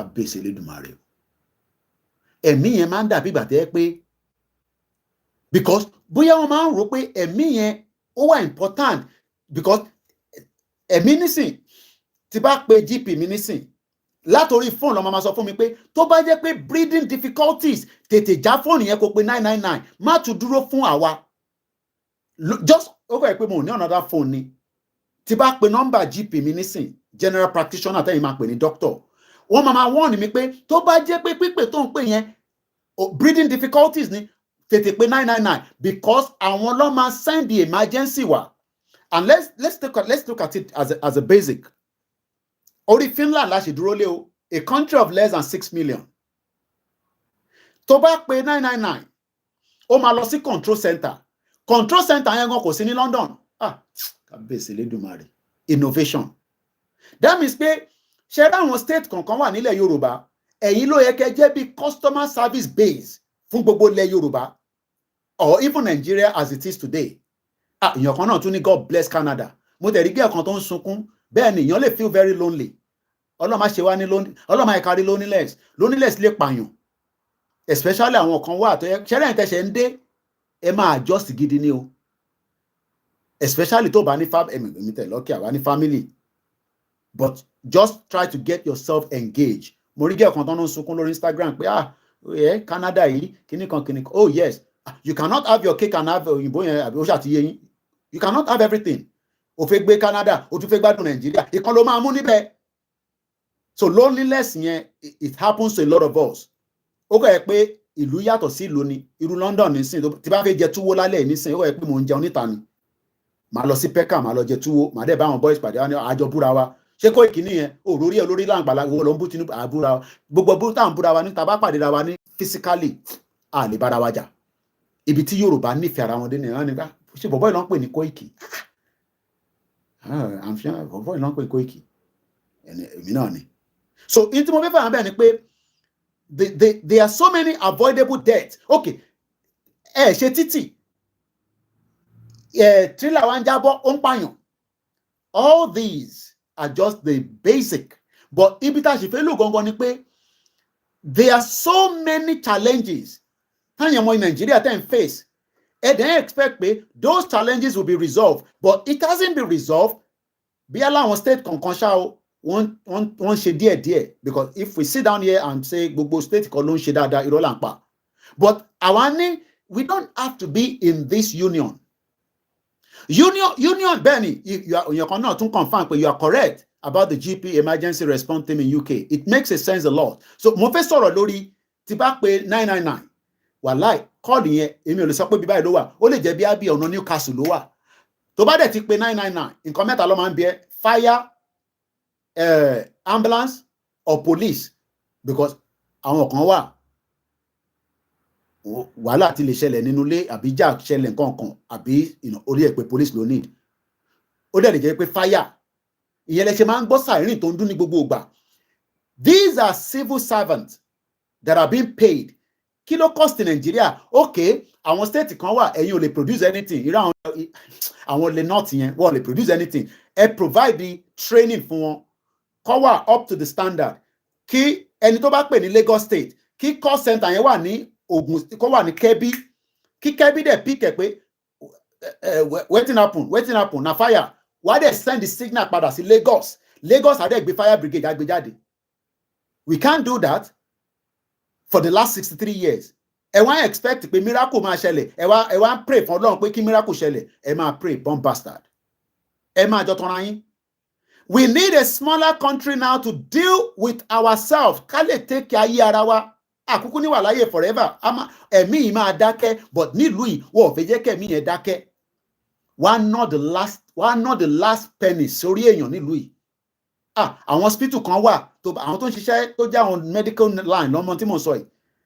Owó tó ń ná fáwọn kan nílùú yìí pé kó fi jẹ́ kó survive. Ìtorí ẹ̀ ìlú yìí má bá yàn jà o. Torí olúkálukú ló ń gbé tiẹ̀ káàkiri. Gbàtẹ́mi ti dé ní 1998 ni mọ̀mísí mi ti sọ fún mi. Má gbà mo punch ọwọ́ níta báyìí rí láyé mi. Lájọ́ tí mo ti dé lu 25 years. Èmi Ọláyọmí Kóìkì. Màá lọ punch èèyàn tó yẹ pé in tó gbéṣẹ́ gbé sínú kun ẹ̀. Wọ́n rọra manager ni. Nígbà tó bá punch ẹ̀ tó dákẹ́, òun lọ ṣẹ̀wọ̀n nìyẹn o. Ṣẹ̀dá yẹn tẹ̀sẹ̀ ń dé. Ẹ má bínú. Mo wà lórí live show báyìí. Mo wà lórí live show. Jẹ́ àmà láti sọ̀rọ̀ later. All right, bro mi. Ẹ má bínú. Family come first ni. Ẹ̀yin tẹ̀sẹ̀ ń dé. Sir abroad. It doesn't matter wherever you are. Kò ṣe gbogbo èèyàn ló lálàáfíà o. Packaging nílùú yìí, packaging àlàáfíà kò ń ṣe kékeré. Wọ́n manage ẹlòmíì tó máa jẹ́ pé wọ́n ló máa ẹ̀wá ni ẹ̀wọ́n sàṣí ẹ o ti gbọ́ látọ̀dọ̀ Kóìkì nísìnyí o. Be very very careful. 25 years ni mo ti gbé nílùú yìí, mo bá yàn jàre pé à ń punch ara wa níta nígbà tó forí mi gbàgbó. Nígbà tí ìyá tó bí mi lọ́mọ ti sọ fún mi pé ìlú yìí ó yàtọ̀ sí Nàìjíríà o. Àwọn kan máa ń jà o. Wọ́n ń jà ní Peckham gidi, wọ́n ń jà ní gbogbo káàkiri, wọ́n máa ń bára wọn jà o. Ẹ má jà o. Kò má no gbọ́. Now, ẹ jẹ́ ká padà sórí Finland. Mo dúpẹ́ lọ́wọ́ brother mi kan tó ní kí n lọ find out nípa Trident strategy, Finland independent. Àwọn lọ pub. Ẹ mọ̀ pé àwọn feedback táwa náà máa ń get. Làwọn náà máa fi ń gbé ọ̀rọ̀ lọ sí orí Google. Á dẹ̀ gbé àwọn kankan jáde, àwa fi ṣe presentation. Kò sẹ́ni tó mọ̀ tán. So, mo fẹ́ padà sórí Finland. In reality, as of 2021, population one is 5.5. Population growth rate is 0.2% annual change. Aṣàyẹ̀yẹ̀ àwọn tó ní understanding kò ṣe gbogbo náà làwọn náà mọ̀. GDP one is 297.3 billion as of 2021, just less than 3 years ago. Gross domestic product. This is a country that is less than 6 million. The question is, ṣé bá ṣe ń wà nínú Nàìjíríà yẹn, ṣé ó ń tẹ́ wa lọ́rùn ni? Because I don't understand. Ẹ jẹ́ ká wà ní one smaller country, tó ń pè ní Yorùbá country. Okay, like Yorùbá nation. Ẹ ká pè ní Odùduwà republic, kò matter. Kódà lè pè ní Yorùbá kingdom. ṣé rí gbogbo orúkọ tá a ṣe ń pè ní Yorùbá nation yẹn, it can still be changed after tá bá débi tá ń lọ. We can decide what name we want to be using, and that name will become our proper name. Tó bá yẹ pé Yorùbá nation ló yín nínú, àwọn ẹlẹ́bọ, òmùgọ̀. Ìyà ń jẹ ẹ̀ ń lọ sí Saudi Arabia. Ṣé ìyà ń jẹ àwọn tó wà ní Saudi Arabia? Àwọn foreigner tó wà ní Saudi Arabia ni ìyà ń jẹ. Mo láwọn alájà tó wà níbẹ̀ tó yẹ pé bẹ́ẹ̀ ló ń gbé. Wọ́n dẹ̀ fún wọn ní ìwé níbẹ̀. Lọ sí Jerusalem. Ayé wọn wà òkè. Wo iron drone lọ fi ń defend níbẹ̀ nísìn. Pé kí bọ́ǹbù má bàa wọlé wá pààyàn níbẹ̀. So à ń sọ fún yín pé a nídìí láti wà nínú big country kankan. Ṣé rí gbogbo àwọn tó máa ń gbé analysis we are better off when we are big. Ọmọ tó máa fi kú ìyà máa jẹ́ pa ni o. Lóòótọ́ àwọn kan máa survive o. Nigeria is survival to the fittest. Èmi ò fẹ́ jókòó síbẹ̀ kí n máa sọ̀rọ̀ tó máa pa yín lẹ́rìn. No, ọ̀rọ̀ tó gbọ́dọ̀ máa ṣí brain ara wa pé ṣé bọ̀bọ̀ iná máa ṣàpẹ̀lú nǹkan tó ń sọ ẹ̀.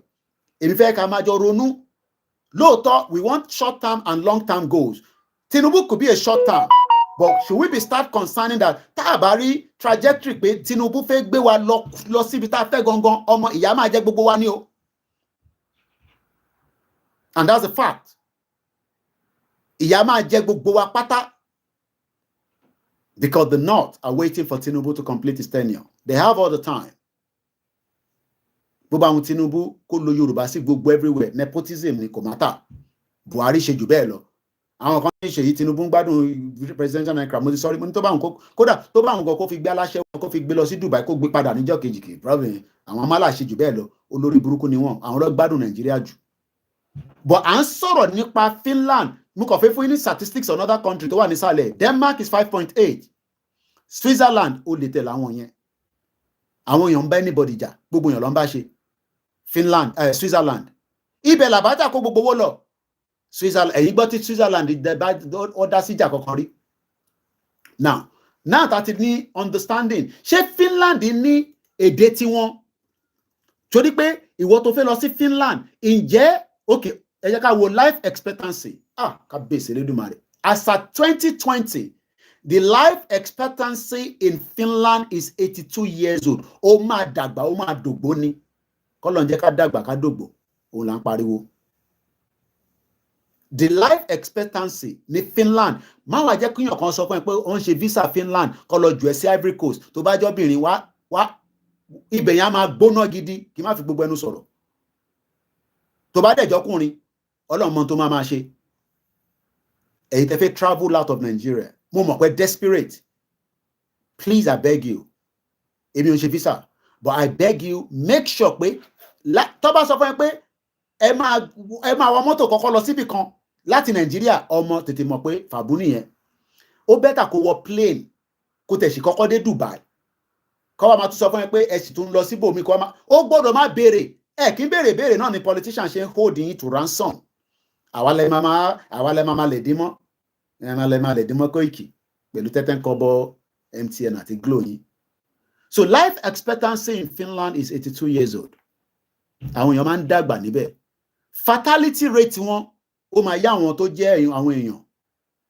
Ẹ ṣé gan ni ẹ̀yin tẹ́ ń gbọ́ wa. Fatality rate is 1.37 birth per woman. I'm sure some of you understand what I mean by that. Gbogbo àná forget about òyìnbó. Tí bá ní fatality rate ó lè yé wọn náà. Ó dẹ̀ lè bèrè nínú comment section. A ti sọ̀rọ̀ nípa GDP. Life expectancy wọn ní Switzerland is 83 years old. Life expectancy wọn ní Netherlands is 81.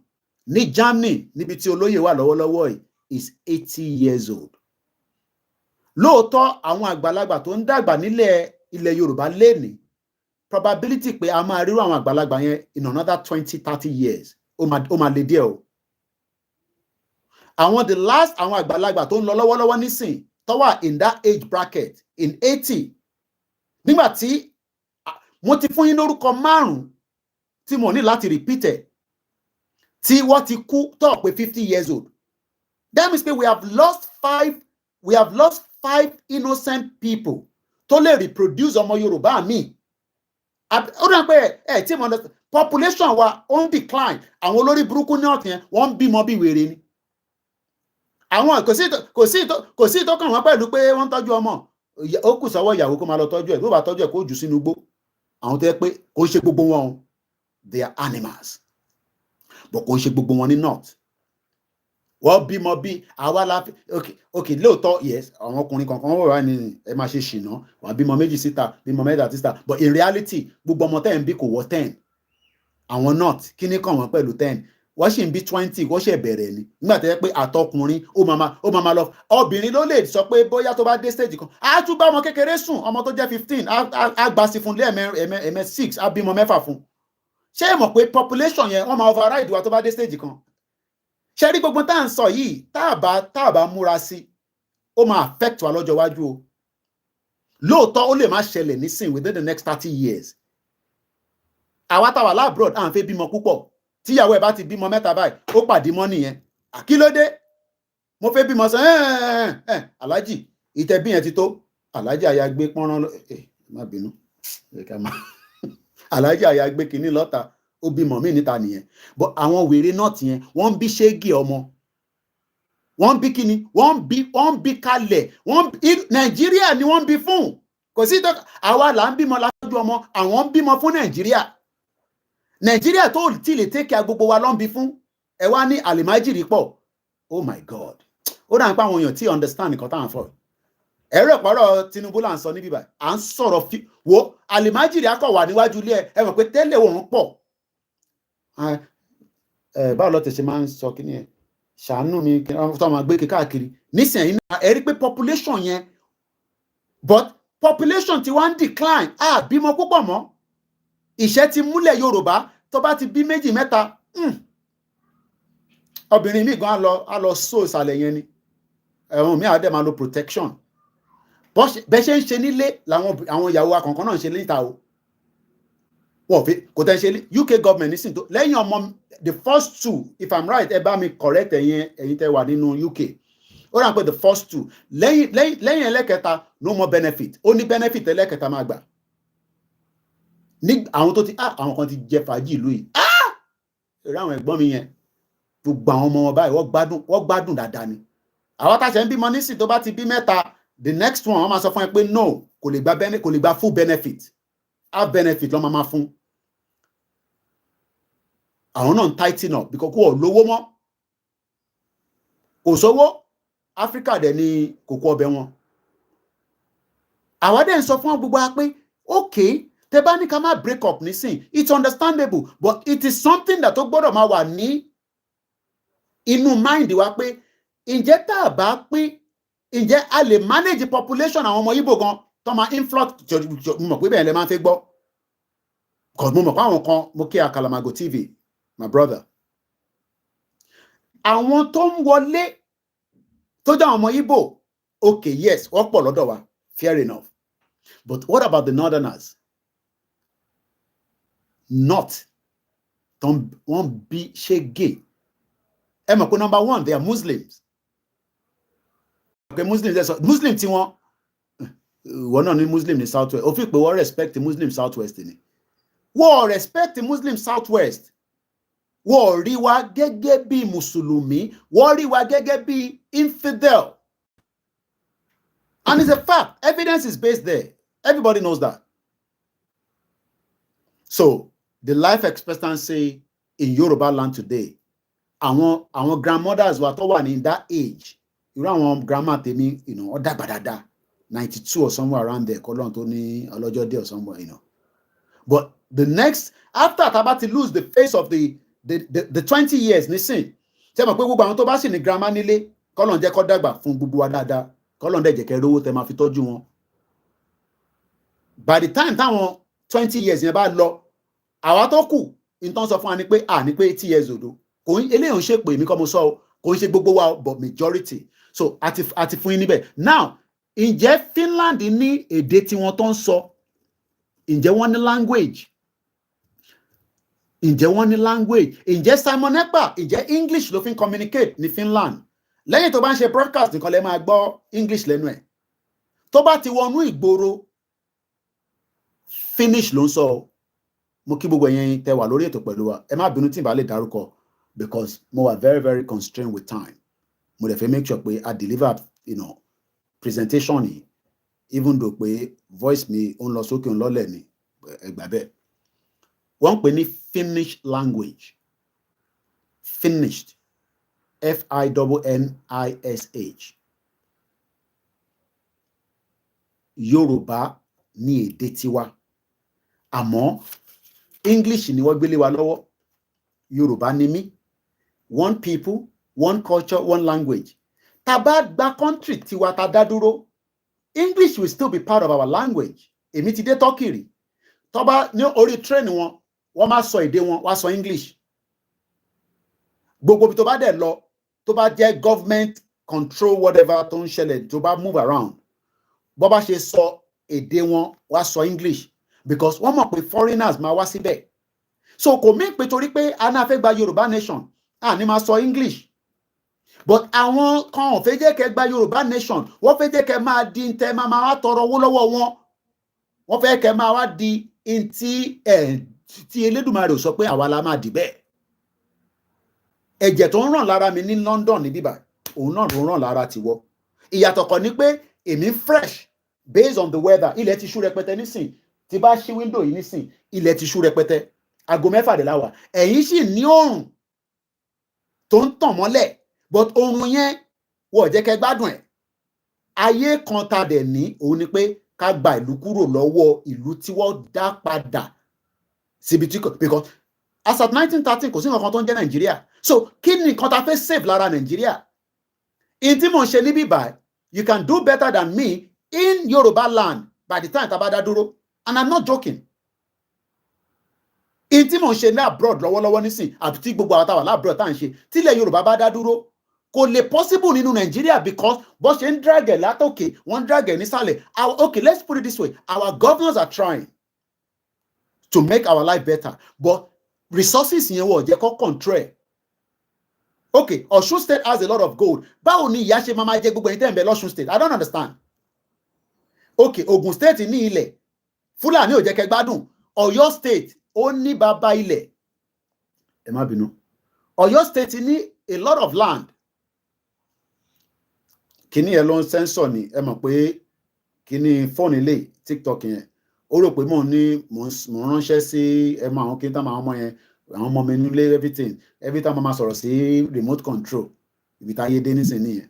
YouTube lórí remote, èmi sì máa fi remote máa fi àwọn YouTube ó gbé gbàtẹ́ pé ó wà nínú ẹ̀ mic sensor òun ló ṣe ń pick ẹ̀. Well, ẹ̀tẹ̀ kákọ̀ ìyá mi Comfort Lọ́ládélé ní which governor is ẹ̀yẹ́ kàtẹ́ pọ́n wọn lé díẹ̀. Bí ẹ̀ta bá ń pọ́n wọn lé wa máa gbọ́ wa pé kékó ìkí ó dà pé orí ẹ̀ wálẹ̀ kọ́ máa bú gbogbo wa nítorí pé wà London.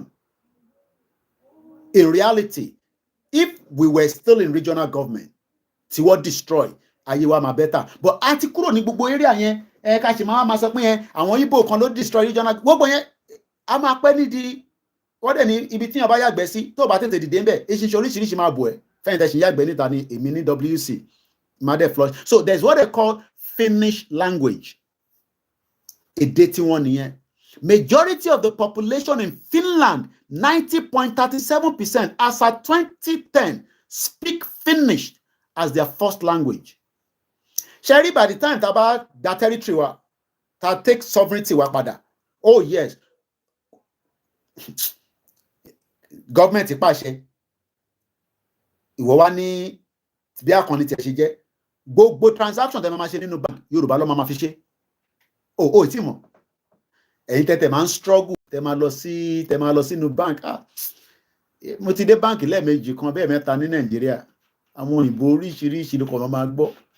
Because gbọ́ òyìnbó. But tó bá lọ sínú bank nísìn, ìwọ ló lówó.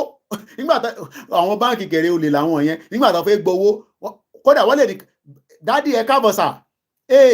Wọ́n mọ̀ pé olówó ní òfin deposit. Ìwọ fẹ́ lọ gbowó yẹn. Especially kí ATM ẹ kókó locking sínú bank inú bank ó wá fẹ́ gbà jáde oríṣi gbogbo yẹn Yorùbá la máa fi bá wa sọ̀rọ̀. Ọmọ ẹ fún mi lówó mi o máa bá yín fa wàhálà níbí báyìí o but nígbà tó bá débẹ̀ give me my money oríṣi ẹ mọ̀ pé mi tẹ̀ ṣe ń sọ dé òyìnbó oríṣiríṣi lẹ máa gbọ́ ẹ máa gbọ́ tó òyìnbó ta Hausa ẹ máa gbọ́ ti Igbo. Lóòótọ́ Igbo tó bá ṣì ń operate pẹ̀lú wa nílẹ̀ Yorùbá kò ń ṣe dandan ni pé kó gbọ́ Yorùbá but àwa ọmọ Yorùbá gangan à ní sọ èdè Gẹ̀ẹ́sì sí banking báwo lẹ ṣe ń pè wọ́n àwọn tó ń jẹ́ banking operator tó bá lọ sí anywhere nílẹ̀ Yorùbá o ìwọ tó jọmọ Yorùbá ò ní right láti sọ English tí bá lọ mo ti dé Turkey at least bí ẹ̀mélòó kan kọ́lọ́n jẹ́ kí n tún lè ráyè lọ tó bá débẹ̀ èdè ló ń sọ láti airport wọn welcome tí bá ní hello ṣáà wọlé àti wọn tó fi wò tọ́dẹ̀ wo pálí yẹn ó ti gbé pálí yìí dé àti wo ojú ẹlẹ́ǹkan sí torí wọ́n mọ̀ pa máa ń yọ ojú pálí yẹn àwọn bank official bẹ́ẹ̀ ni ẹ ṣe gan ni so èdè wa la máa fi máa communicate because government wa bá ti fi instruction pé every part of Yorùbá land títí kan the list document èdè Yorùbá ló máa fi kọ ìwọ tó bá wá gbọ́ Yorùbá option English máa wà and ṣó dẹ̀ mọ̀ pé owó mi tún dé fún gbogbo wa nìyẹn ó béèrè pé báwo okay now o fẹ́ lọ sí Finland nísìn o gbọ́ èdè okay ẹ jẹ́ ká tẹ̀ fi Finland sílẹ̀ torí gbogbo yóò ní fẹ́ lọ sí Finland torí kò sí business níbẹ̀ o fẹ́ lọ sí China or China ti jìnnà jù o fẹ́ lọ sí Turkey o gbọ́dọ̀ wá ẹni tó gbọ́ èdè ní Turkey kò ó lè ṣe jack shit tó bá dé Turkey tó bá mẹ́ni tó gbọ́ èdè tí wọ́n náà dẹ̀ gbọ́ èdè ó dẹ̀ fẹ́ bá wọn ṣe business kò dẹ̀ ṣe gbogbo wọn ló gbọ́ òyìnbó àwọn náà dẹ̀ fẹ́ bẹ́ ṣe business so o máa láti lọ wá ìtàn pè ní interpreter another job kan nìyẹn àwa tá wà ní English speaking country àwa wà lucky wọ́n ní kódà ní Germany the same thing so kí là ń tà láti sọ ni pé many of àwọn tó máa fẹ́ bá wa operate lọ́jọ́ iwájú they will have no other choice than to employ you so that you can learn the language for them. a máa ṣe adèlè kọ́ èdè yẹn either through the new innovation of technology but bàbá mi bóyá máa ń rí wa náà ni no governor is trying no àní mo kọ́ ẹ jẹ́ ká pọ́n wọn léṣẹ́ so mo ti fún yín ní Finnish language ibi tá a ṣe lọ gangan ni pé ọ̀nà wo gan ló fi jáde tó fi di pé they are now known as Finland nígbà tí mo google ẹ̀ how did Finland get their independence báwo ló ṣe gba independence ibẹ̀ yẹn gangan la fi lọ nísìn mo ti fún yín ní background Finland but báwo ló ṣe gba independence tó fi di pé àwa fi lọ nísìn ó dàbí pé gbogbo ẹ̀kọ́ lè bákan kí ló ń ṣẹlẹ̀ Kóìkì èyí náà dẹ̀ lè promise wa pé 2 years ago a máa lọ ẹ̀ ń wù mí ká lọ but ṣóhun àwọn politicians yìí are they honest ṣóhun àwọn bá wa are they honest ṣóhun àwọn celebrities wa àwọn A-list wa wọ́n ní the same thing náà ní Spain gbogbo àwọn bẹ̀rẹ̀ ni mo ṣì máa dé lágbára Ọlọ́run Finland declare its independence from Russia Empire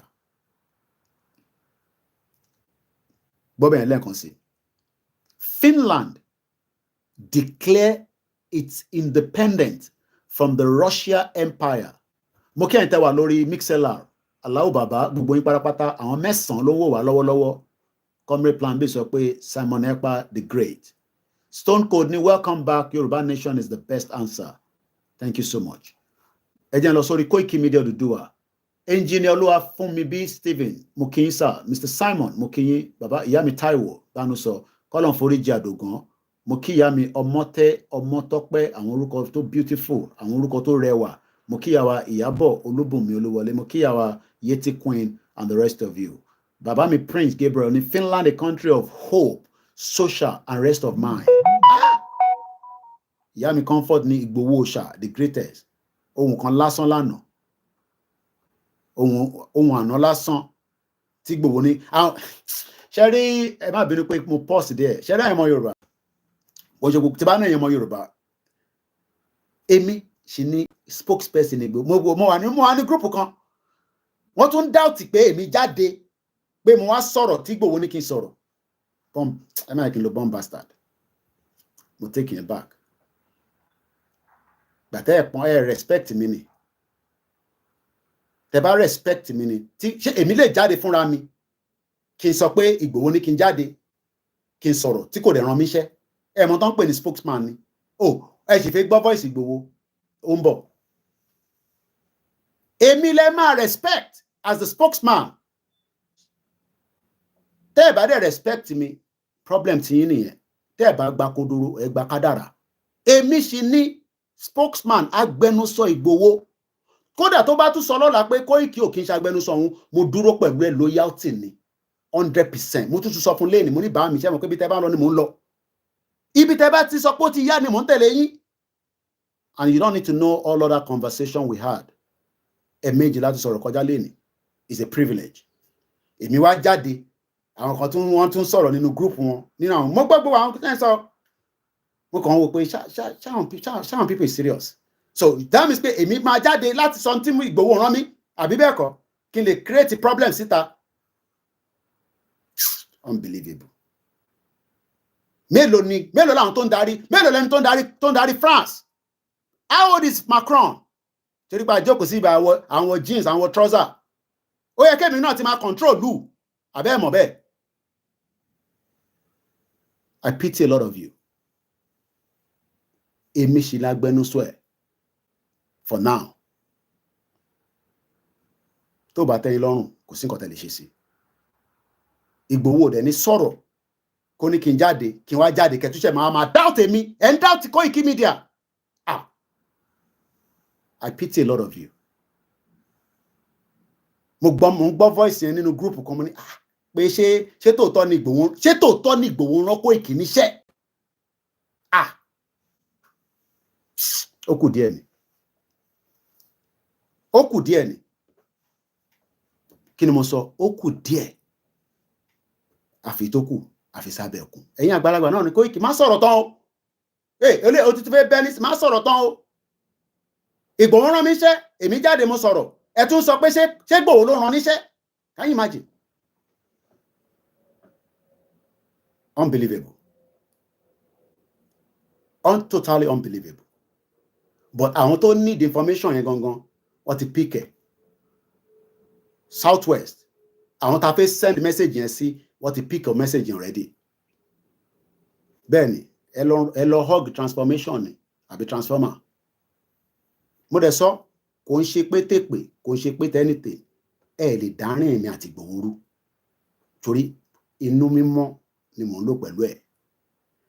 Nígbà tí mo pe bá mi àwọn ń jẹun lọ́wọ́ ni Ọlọ́run tóbi lọ́ba oníbàá mi kílẹ̀ ń ṣe wọn náà ń jẹun ìrẹsì Ìgbòho ṣá wà láìtàláì nígbà tí Ìgbòho máa fi pè mí náà padà èmi náà ń jẹ jollof rice lọ́wọ́ mo ní bá mi mo ní ẹ bá mi re coordinator ẹ ń jẹ lọ́wọ́ mo ní bẹ́ẹ̀ ni wàláì tíì àti jollof rice tí mo jẹ ẹ ṣáà gbogbo ilẹ̀ rí jollof rice tí mo fi láyín lójú tíyàwó mi ṣe. I'll just leave that, but you must respect me when I come out. Ìgbòho rán mi iṣẹ́ nísìn so kí n fẹ́ máa sọ pé Ìgbòho rán mi iṣẹ́ nísìn èmi níṣẹ́ tèmi tí mò ń ṣe presentation media ni mo gbé dání but as a spokesman tí bá ti jáde on behalf of Ìgbòho ló rán mi iṣẹ́ ṣé mo túbọ̀ àfẹ́ gbọ́hùn Ìgbòho ó ń bọ̀ wá bá yín sọ̀rọ̀. Mo fẹ́ sọ pé kò ní dá kí n tún máa bú gbogbo àwọn èèyàn tiwa ẹ ṣọ́ra ẹ̀yin tẹ́ wà nínú group yẹn ẹ̀yin tẹ́ ń gbé voice ìsọnù gbogbo ẹni mo gbọ́ ń gbé voice ìsọnù kiri ṣé Ìgbòho ló ránṣẹ́. Let's come back to the real conversation. Aago mẹ́fà ṣẹ́lù we're not bad with the time. Let's see àti lo 1 hour 24 minutes and lójú 3 hours lọ. Mo kí gbogbo ẹ̀yin àgbàlagbà àtẹ̀yin ọ̀jọ̀gbọ́n tájọ wà lórí ètò. I am not the best but ẹni tó ń gba feedback tó dẹ̀ dúró dáadáa confirm ni mo sọ fún yín mo dúró dáadáa èmi náà dẹ̀ máa ń lọ èmi náà tún lọ béèrè máa lọ kọ́ ẹ̀kọ́ díẹ̀. So you have a good ground media adẹ̀ ní YSDM a ní publicity Yèyé Dára ò lè máa sọ̀rọ̀ nísìnyí kẹ́ máa sọ kẹ́tù máa doubt Yèyé Dára. Yorùbá world media gbọ́dọ̀ sọ̀rọ̀ kẹ́ máa doubt wa. Bàbá Èkìtì ni on base media gbọ́dọ̀ sọ̀rọ̀ àwọn Lady K kẹ́ máa doubt wa. Àwọn ò kì í ṣe àwọn V-blogger. Àwọn V-blogger yẹn ni àwọn wọ́n join ní fídíò papọ̀. Àwọn ń jókòó and present ni. So Finland ìlú tí Simon Ekpa wà yẹn àwọn náà declare independent ni.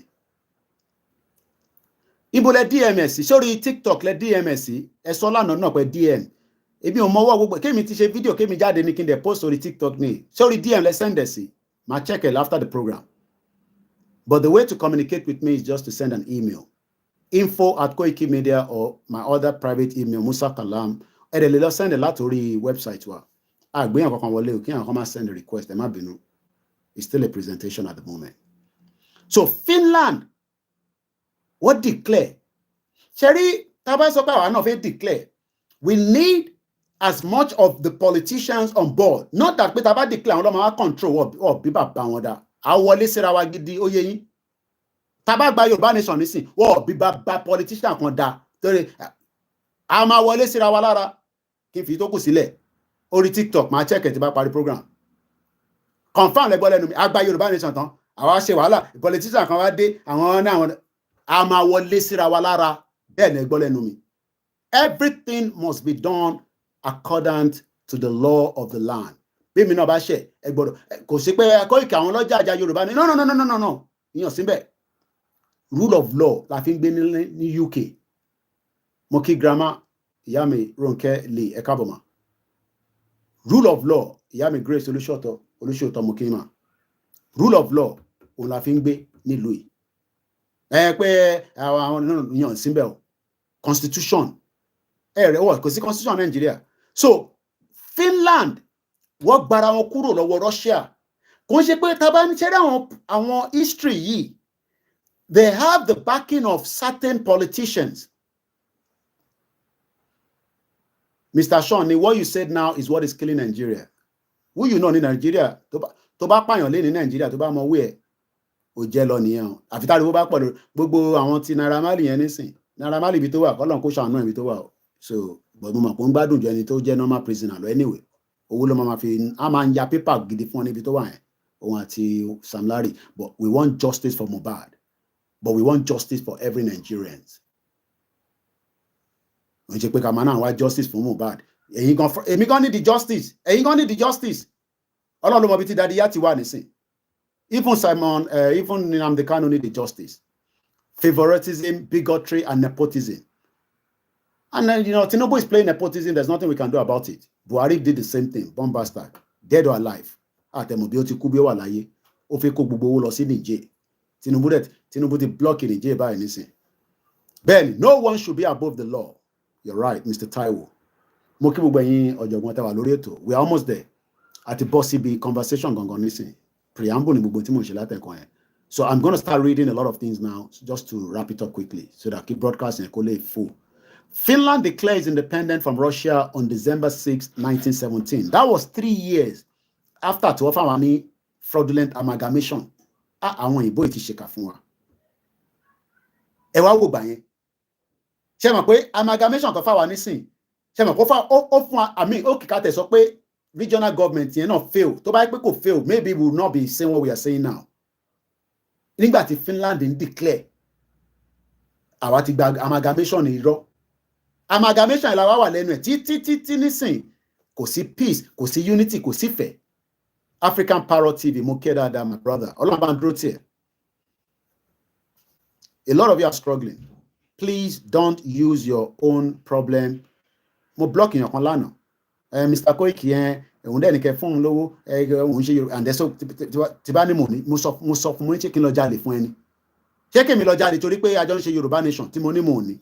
Mo bas or be Moluabi, mo block it down. Okay, me matuma sending about £10, £20, táwọn èèyàn fún mi kí n tún máa change yẹn wá sí. Tí náírà bá wà lọ́wọ́ mi nílé, máa fún anybody tí bá ní lọ́wọ́ tó bá spare. Bọ̀kẹ́ wá nítorí bá jọ ń ṣe Yorùbá nation. Ṣé èmi ni problem Nàìjíríà ni? Èmi náà ní family nílé tí wọ́n pé wọ́n ní ìdówó. Ṣé ṣọ́ra yín ẹ̀yin ọmọ kéékèèké tẹ wà nílé tẹ máa fi pé responsibility ti wà ní. Ebi ò pa yẹn mú àbí? You okay? What do you want? Lọ pé àbú kí ló dé tí mo ní kó lọ pé ẹ̀gbọ́n ẹ̀ wá. Ẹ má bínú. So ẹ má fi pé tó rájọ́ ń ṣe Yorùbá nation. A máa gbé responsibility yín. Tá bá fẹ́ fún yes èèyàn kan ẹlòmíì máa béèrè na send ẹ̀ sí ẹlòmíì lè béèrè lẹ́ẹ̀mẹ́ta máa dẹ̀ send ẹ̀ sí 5,000 tí bá ní ẹ fi pé torí mo jókòó nígbà mo ń béèrè ẹ fi pé bí ṣe ń béèrè owó yẹn gbogbo owó yẹn náà lọ send ní gbogbo gbà ní. Ìgbà míì gan àárín náírà gan ní account. Èmi rẹ̀ lè máa tún send pounds tí kò tí tò ní bíbá.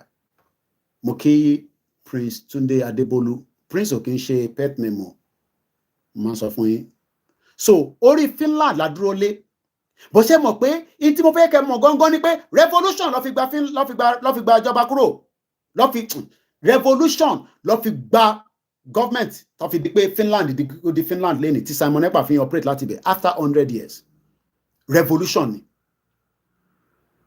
àwa Yorùbá àwa lagbọ́n jù a fẹ́ ṣe báyìí okay kò sí nǹkan kan tó wrong in that ẹ jẹ́ ká jọ kóra wa papọ̀ yes we want to have a unity force a fẹ́ kí Máyégún bá wa ṣe tó bá possible a fẹ́ kí gbogbo àwọn tí wọ́n bá wa ṣe but àwọn tó bá dẹ̀ sọ pé àwọn fẹ́ bá wa ṣe kó wà níbẹ̀ but we want to come in good block and that was part of what àwọn ìlànà US Mr. Koiki we need to change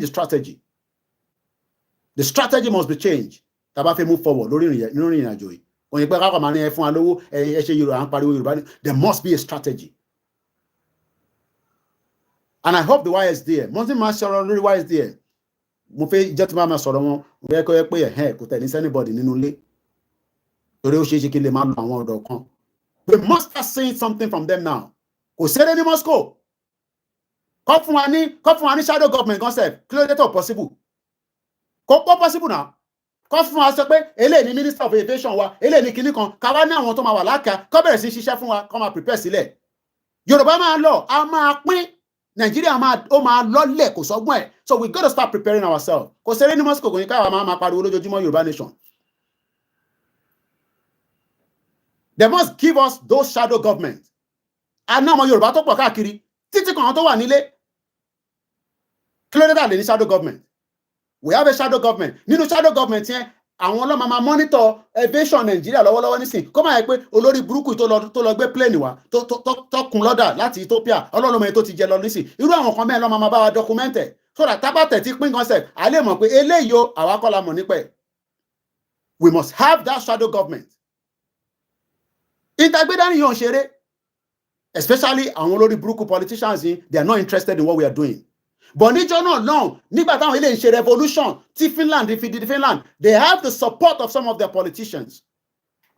We don't have the support of the politicians because they're enjoying Nigeria better than me and you. Èmi àti àmà máa bára àwọn búra wa lórí social media àwọn olórí burúkú ọmọ ẹ̀ tó wà lọ́wọ́ Yaya Bello lọ́wọ́lọ́wọ́ nísìn ó ti ṣe jọ́ gọ́ọ̀mẹ̀ntì tán ọmọ ẹ̀ tó wà lọ́wọ́ Yaya Bello they are stinking rich èmi àti àwọn níbi à ń búra wa èmi àti lọ́wọ́lọ́wọ́ nísìn àwọn kó resources wa dání.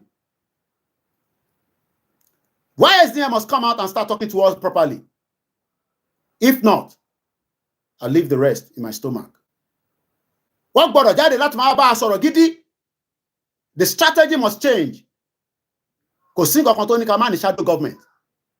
We have a shadow government and preparing ourselves for the exit of Nigeria. Kò bá wa jẹ́ in 2 years, they will start working. They will start putting, template of what we can do and what we shouldn't be doing. I'm not talking about the manual script. Torí táwọn yẹn máa gbé ní sani àní template àwọn lórí burúkú 2x2 bomb bastard yẹn kò ní kú síbi táṣù ẹ̀ wà dúpọ̀ ní tìrì kò ní kú síbi táṣù ẹ̀ wà bomb bastard woman kọ́ wa dárin àjò irú olùṣe lórí burúkú ìyàwó èrè ǹdẹ̀ fi máa sọ̀rọ̀ báyìí jọ anyway ẹ jẹ́ ká continue. So báwo gangan ló ṣe gbá àwọn ọmọ ẹni what happened? Princess, make something for them now. I'm not making spaghetti or noodles. I'll pick one. I want noodles. I want spaghetti. But Mummy said we have to have spaghetti. No, you have to have noodles. No. Yeah. All right. I think go. So what are we having? Your princess is going to make it now, okay? And you're not on the program.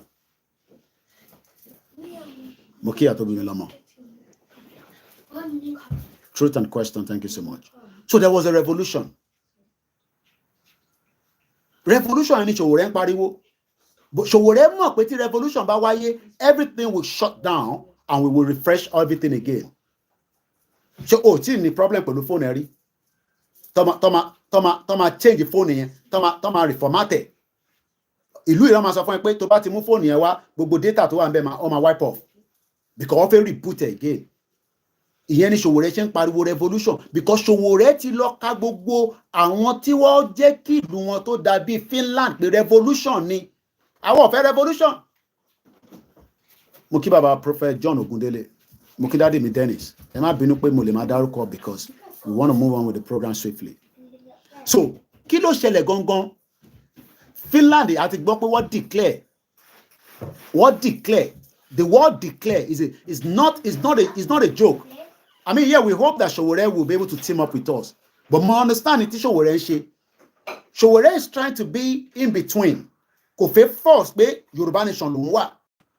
I mean, I haven't spoken with him. I haven't sent him a message. I want to invite him to come and talk to us, but he's busy there because he didn't respond.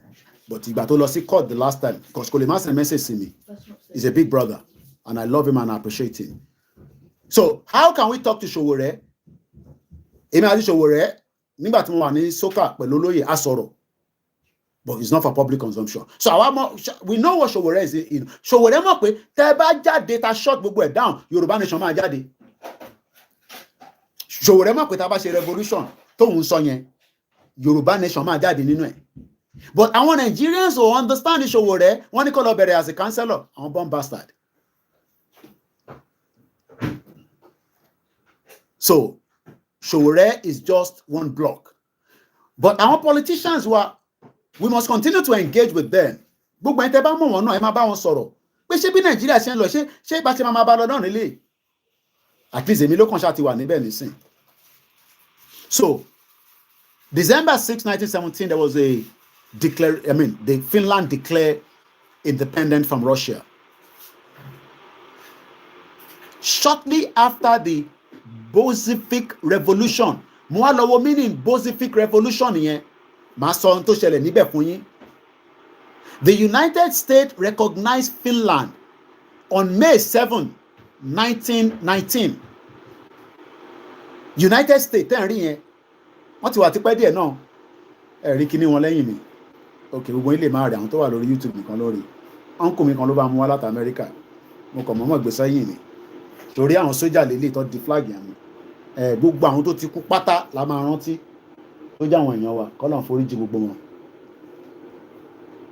America recognized Finland láti 1919. Àwọn kan ní ẹ̀bọ̀ kó ìkẹyẹkẹyìn náà declare, we should be able to declare and then hold the territory. Kò lè declare kẹwàá sọ pé ẹ ti declare. Mo sọ̀rọ̀ declaration 2x2. You declare and you hold the territory. You hold it. Ìtàn Biafra fi ṣe. Ìtàn Biafra fi ṣe. Èmi ò mọ̀ tó fi ṣe. Mo kàn sọ pé ìtàn fi ṣe. From tí mo emphasize ìtàn fi ṣe. Ẹ rò pé ṣeré ni. Ẹ rò pé movie ni. Kò ń ṣe movie. Àwọn ní declare kó máa hold it. Wọ́n gbọ́dọ̀ declare kó dẹ̀ hold it. And we hope that there will not be any fight between the federal government and them, so that olúkálùkù á lè lọ separately. But àwa sì fẹ́ gbá sí ká ṣe diplomacy, negotiation, which is not bad, it's very good. It might last for 2, 3 years, 4 years, 8 years, I don't know. How long la máa fi gba Yorùbá nation gba olófèdè, I don't know. Bishop Adesina Sowore with Yorùbá nation, he said revolution first, then self-determination. Because only understand ẹṣẹ gan ni ẹ̀yin tẹ́ ń fún wa ní love sign yẹn ṣé owó náà nìyẹn náà ó dà pé owó yẹn máa pọ̀ díẹ̀ mo tẹ̀ tí ìdògbò owó ìgbà lórí TikTok kó ṣáà máa tọ́jú síbẹ̀ ẹ máa fi ṣe ọlọ́dẹ ní next year mo ì tí ìgbà owó tó wà lórí TikTok mo mọ̀ èlò ló wà ń bẹ̀ bíi £30 bíi £20 but we appreciate everyone that is contributing towards the movement all the time. Mo kí ìjàyà. So wọ́n pè kíní kan ní Bolshevik Revolution. So I'm going to put this in the comment section. Fẹ́yìn tí ẹ mọ̀ pé pronunciation mi yẹn ó lè máa lọ bó ṣe. So ẹ̀yin náà lè lọ Google ẹ̀ láti ṣe follow up. So I'm posting that now. Mo kí bàbá wa Ọlápọ̀sì Yorùbá tẹ́kọ̀ yìí ó ti pọ̀jù fúnra wa báyìí. Kọ́nà kó má ṣàánú báyìí. Kí lẹ tẹ̀ ẹ̀kọ́ báyìí nísìn. Mo dẹ̀ máa fẹ́ try kí n kà. Ẹni Mr. Koiki, ó yẹ kí ọ̀rọ̀ yìí ti yé yín jù báyìí lọ kí ó yẹ kó yé kí ó máa fún wọn ní lẹ́sìn lára nítorí ní gbogbo ọ̀nà ló fi jù wọ́n lọ. Okay. Ó yẹ jẹ́ n ṣe translation. Mr. Koiki, you shouldn't be like this. You should not be answering them because you are the best in all the way. Thank you so much. Ọlọ́run ni the best o. Èmi gbìyànjú tèmi ni o. So bá ṣe ń bẹ̀ tó yẹn lọ mo kí gbogbo àwọn medias lẹ́ẹ̀kan sí káàkiri tí à ń ṣiṣẹ́ Yorùbá nation. lórí Finland ni mo ṣì ń sọ̀rọ̀ lé lórí. So mo ti post kíní ẹ̀. So both week tí mo ń sọ̀rọ̀ lẹ́ẹ̀kan yẹn òun dà again. So the spelling is BOLSHEVIK, revolution. So tá bá ń sọ̀rọ̀ revolution, kò ń ṣe lẹ́ni ni revolution ti ń ṣẹlẹ̀.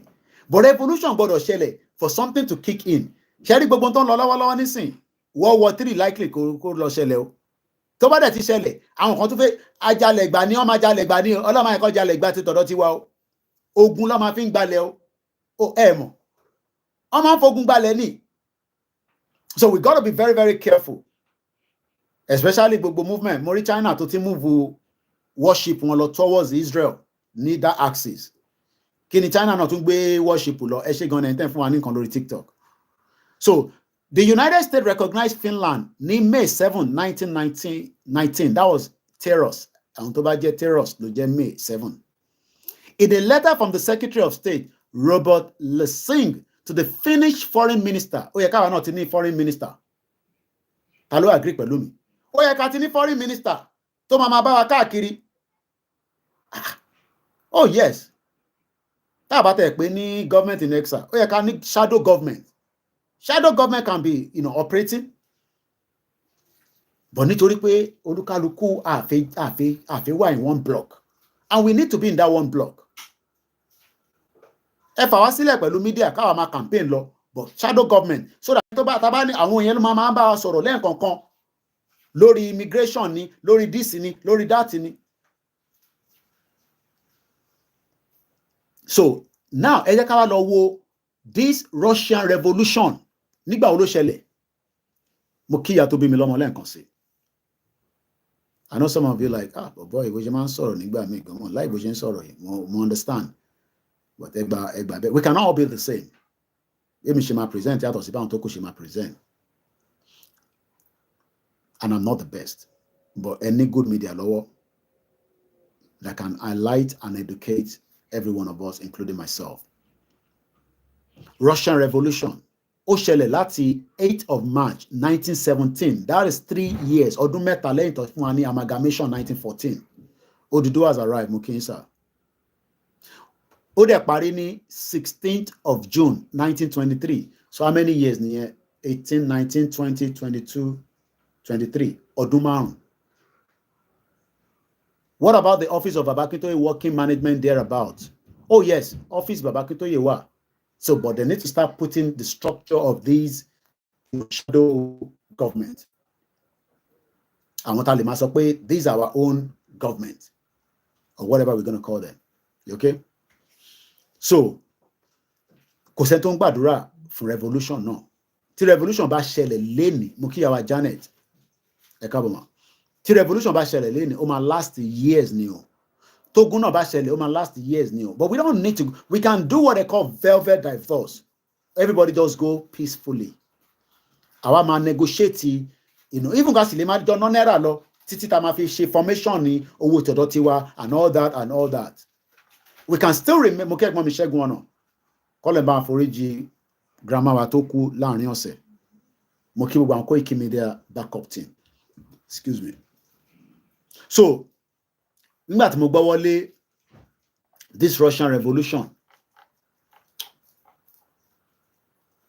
mo fẹ́ bẹ̀rẹ̀ láti bíbá ìpadà mo ń bọ̀, because I hope Russian revolution. So, the Russian revolution was a period of political and social change in the Russian Empire, starting in 1917. This period saw Russia abolish its monarchy.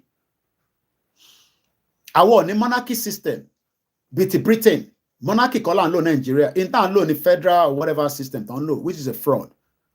So àwọn ọba wa wọ̀ ní power bí ọba Gẹ̀ẹ́sì ti bíbá, God bless the king. King Charles, ọba tó yẹ pé prime minister àkọ́kọ́ gbọ́dọ̀ wá gba àṣẹ lọ́wọ́ ẹ̀ kó tó bẹ̀rẹ̀ iṣẹ́. But lọ́dọ̀ tiwa is in reverse. So àwa ò lo monarchy system. Àwọn òyìnbó ìdẹ̀ ló destroy monarchy system tọ̀dọ̀ tiwa tó gbé agbára lé àwọn olóṣèlú lọ́wọ́.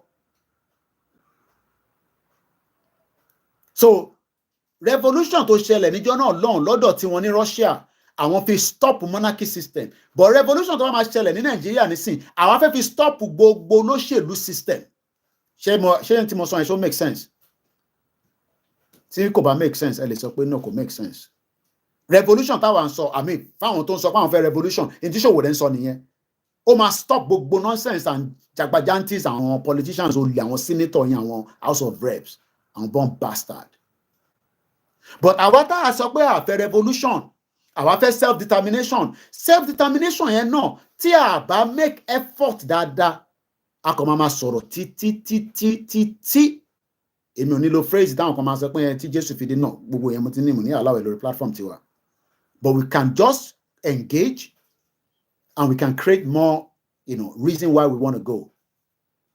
So in a way, I was about a revolution, but in the long run, if what we're asking for doesn't come forth, I wish Ogboni Moke ní gbogbo Ondo State. Ẹ̀gbọ́n mi dáadáa, kò ní bàjẹ́ fún yín sà.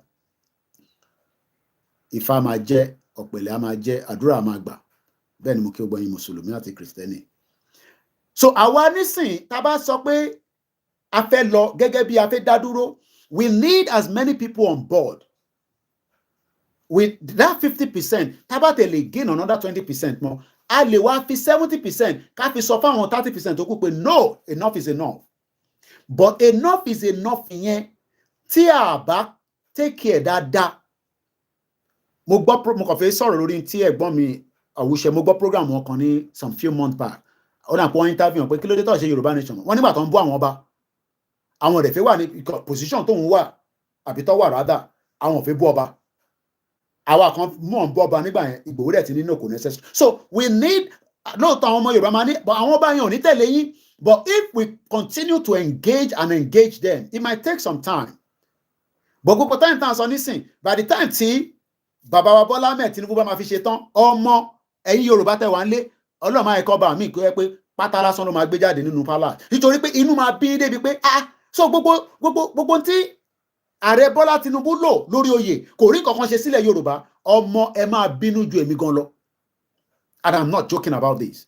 Ìyẹn mo ṣe sọ nínú program kan pé Ọlọ́run máa ẹ̀kọ́ ogun lọ ṣẹlẹ̀ ní after 8 years tí Tinubu bá ṣe tán tí kò bá sí any changes as expected from the 50% of the Yoruba people. Because tí náà ti bá débẹ̀ padà ẹ wá ń jáde ẹ tún fẹ́ máa ṣe campaign wọ́n á sọ fún yín pé ṣé ẹ mú gbanáyó ṣé kò ń ṣe pé orí yóò pé èèyàn tí yín wà níbẹ̀ ẹ̀yin jókòó ẹ ṣe nǹkan kan àwọn wá débẹ̀ nísìn ẹ wá ń pariwo Yorùbá nation now ọmọ wa kó sójà jáde wá pa anybody dànù tó bá débẹ̀rẹ̀ sí ń pààyàn kílẹ̀ rẹ̀ kó máa ṣẹlẹ̀ ogun ṣẹlẹ̀ nìyẹn. So èwo la fẹ́nu méjèèjì ṣé ká continue láti intensify ká máa sọ pé yes àwọn ilé ṣe revolution but ìgbà táwọn ṣe revolution it was during the monarchy system àwọn ò ní monarchy system so tí Sowore bá ń sọ̀rọ̀ revolution kan láwa gbé dání but Sowore gan mọ̀ pé revolution ló máa fún yín ní self determination so it is still the same thing but ọ̀nà tẹ́lúkálukú fẹ́ gbà àwọn kan ní a lè shut economy yẹn down how okay ẹ máa láti fún wa ní ọgbọ́n tá a máa fi shut it down ṣé à ní lówó Nàìjíríà mọ́ wọ́n ní the Bishop Adesina lọ create rúbà ó fẹ́ máa fi ṣe business ni ṣe support ẹ̀ ká fi shut down Nigeria naira ká má lo naira mọ́ púpọ̀ even though tábà tẹ̀ máa lo kó wà minimize ṣe bá wà dá okay nísìn àwa là ń send owó sílé wọ́n fún wa ní naira because government need the dollar tiwa ṣẹ́dẹ́yìn tẹ́ ń ṣiṣẹ́ níta àtẹ̀mí tiwa ní UK àtẹ̀yìn tẹ́ wà ní America àtẹ̀yìn tẹ́ wà ní Canada àti gbogbo bí tẹ́ bá wà government need the diaspora money láti máa fi operate gbogbo ọ̀dẹ̀ lè tò sójú kan Àwùṣe sọ pé wọn lè wà níbi tẹ́ ti ń bú ọba position tí Àwùṣe wà ó ní wọn lè wà níbi tẹ́ ti ń bú ọba ok àwọn ẹ̀dẹ̀ sọ pé àfẹ́ bú ọba Ìgbòho nínú ẹ̀ má bú ọba mọ́ ẹ fà àwọn ọba sílẹ̀ àwọn ọba kan fẹ́ ṣe lóòótọ́ but ó fẹ́ wo ìgbésẹ̀ tí ààrẹ Bọ́lá Tinubu the current president is the final gateway fún Yorùbá tí bá ní gateway mi mú pé if it does not provide what the expectation is from the Yoruba side, àwọn tó believe in it, ọmọ wọn máa bínú gan. Ìyẹn lèmi ṣe ń prepare mind gbogbo wa pé what we can continue to do is, yes, there must be engagement. Ó yẹ ká pé conference, ilẹ̀ gbogbo Yorùbá, àtàwọn tó fẹ́, àtàwọn tó fẹ́, kí gbogbo wa jọ wà nínú conference room. Káwa kan travel lọ, àwọn tábà lè travel, bí àtòrí DSS máa gbé wa, Àwùṣe lè lọ represent èmi. Ọ̀ ní gbé Àwùṣe, ilé ló wà, kò bú government. Èmi lè ní bú government, even though pé mo bú government. So we should be able to hold a town hall conference tó máa pe gbogbo ọmọ Yorùbá pé kí la fẹ́ gangan kó tó di pé Tinubu máa ṣe tán. If not, there will be a problem ahead. A lè má rí irú revolution tí wọ́n ṣe nígbà tí wọ́n ṣe revolution ilé, because ayé ti change. The world is now revolved. So tá a bá ń sọ pé à ń fẹ́ àwọn ilé iṣẹ́ àpèjúwe, a kàn jẹ́ kó yé yín pé àwọn kan ti ṣe revolution náà ní Finland fi jẹ́ Finland lẹ́ni after 100 years. So the Russian Revolution was a period of political and social change in the Russian Empire, starting in 1917. This period saw Russia abolish its monarchy system. Àwọn British kankan wọ́n fẹ́ queen, wọ́n fẹ́ àwọn kílẹ̀ rẹ̀ pé àwọn Scotland ṣe náà àwọn fẹ́ king. Wọ́n náà wọ́n fẹ́ kí king máa rule over àwọn ní Scotland. Wọ́n náà wọ́n fẹ́ wọ́n gbọ́dọ̀ ti abolish it. This is the reason why they want to break away from from England. But how can the king be controlling Scotland? And Wales saw the same thing, because I want in practice this monarchy system. Would there be a revolution in this country? I don't know. I don't have any evidence around it. But what I know is that the Scottish and the Welsh are asking for the same thing that the Yoruba people are asking for, which is self-determination. Which is what makes it different. Monarchy system, don't know the Bible. She wole uprooted with revolution. I cannot say. I don't have any evidence based to that. But what I can say is that the Scottish níbi tí Máyégún general wà tó ń gbasi fún wọn lójoojúmọ́. Máyégún kúkú ní náà ní lọ́lé. Ó ti lé wọn wálé máa gbé òun ni. Ó dẹ̀ náà òun lọ́lé. Èmi náà come back home come ni. But tá a bá ti bẹ̀rẹ̀ wàhálà tí bó ṣe ń lọ, èmi 72 hours, èmi á wálé. Máyégún á dẹ̀ máa gbé program mi àtàwọn world media. Èmi á lọ máa represent world media ní Nàìjíríà. Màá lọ wà pẹ̀lú àwọn bàbá Èkìtì. Àwa on the ground. That's a joke on the side track. So mo kí gbogbo alẹ́ nǹkan sí. Ìyá mi Elizabeth ní, please help tell Sunday Igboho that he should not come home now until it's clear on the president. He can be sending message to the Fulanis and the governors. We're taking all the feedbacks, and I'm sure many of you. His Royal Highness Bagijan. That's a Obaniyan, HRM. I hope it's not just HRM, it's a proper one. I greet you, sir. TJ Baba, shout out to you. So the revolution that we are talking about might not literally mean what we have to do. Baba Mikola Wale, that same Finland is offering tuition free for international students. Can be even if Nigeria was really working, Nigeria should be able to support as many of the students. Many of you are just finishing university, there's no job. We're almost there. So I'm going to move swiftly because I've done a lot of analysis around it too much. So the Russian Revolution can also be seen after Tiwati abolished monarchy system. They now adopt what they call a socialist form of government, following two successful revolutions and a bloody civil war. There was a bloody civil war. Good evening all the way from London. I just want London. Whether you're not in there. Thank you so much as well. I don't think we want a bloody civil war in Nigeria. Okay, good evening to you, my dear brother. God continue to protect you and assure you Sunday Igboho. Eshegonisa. Thank you so much. We appreciate and we love every one of you. And we are not on this platform to bring down Bola Tinubu. Is the president? If the North doesn't like it, if Atiku doesn't like it, if the Igbo doesn't like it, Buhari did not have much of what Tinubu has. But she often discredited and all that. Where is the certificate of Buhari? I'm not the spokesman for Tinubu. I'm the spokesman for Igboho. But what we are concerned is Tinubu must not complete his tenure without making any changes, especially for the 50% that believes in him. And I will never pray for the death of Tinubu. If he dies, Shetima takes over. Every one of us will do like that. TJ Babani, revolution is the answer to Nigeria problem. But many people say Showore should go and start as a counselor. So we're almost there. So the Russian Revolution, let's go back. The Russian Revolution can also be seen as the precursor for the other European revolution that occurred during or in the aftermath of Ogun World War I. Moki Pastor Moore. The war of the civil war of World War I, all this was happening. There was a German revolution from 1918 to 1919. It was just for 1 year. The Russian Revolution was inaugurated with what they call the February Revolution. Meaning February Revolution here. So the February Revolution, known in the Soviet historiographic as the February Bourgeois Democratic Revolution, and sometimes as known as the March Revolution, was the first of the two revolutions which took place in Russia in 1917. The main event of the revolution took place in and near Petrograd, the present-day St. Petersburg. So Tebani, St. Petersburg. Okay, when I'm from Iweleri King, my brother. Oh, Kábíyèsí mú kí n sá o. Ẹ jọ̀ọ́ bá sọ fún His Excellency Ṣèyí Mákindé pé a ti fáwọn Fúlàní tó ń yọ yín lẹ́nu níbẹ̀ yẹn ní 1 week látẹnu bàbá wa Olóyè Ìgbòho. Ọ̀sẹ̀ kan náà Fúlàní tó ń ṣe dáadáa o, àwọn tó ń pààyàn là ń sọ o. Kò ń ṣe àwọn tó ti ń gbé ní lábúlé yẹn for 30 èyí tó bá ń pààyàn á mọ̀ wọ́n rẹ́kọ̀dì wà lọ́wọ́ wa o. Ìgbòho máa yọjú fún rẹ o, mo ní sọ jù bẹ́ẹ̀ lọ. Ìjọ rán mi ni mo sọ o. So ẹ jọ̀ọ́ Kábíyèsí, so ẹ bá wa ṣe ìpàdé kíákíá nínú ọ̀sẹ̀ yìí, kó security wá, ibi tí police station bá sí, kó bá wa fi police post kékeré síbẹ̀. Àwọn èèyàn máa lọ sí farm, kẹ́rù máa bà wọ́n, ibi tí màálù bá fẹ́ jọ kó lọ, àfi tó bá ṣe agreement pé ẹ wá jẹ bíbà kọ́ dẹ̀ jẹ́ kó move on, kò ṣe pé kó jẹ kó tó máa pààyàn. So Kábíyèsí wa kan wà pẹ̀lú wa ní bíbà láti Ìwélérí. So wọ́n ní Ìwélérí King, my brother. So Ọlọ́run bá wà pẹ̀lú yín o.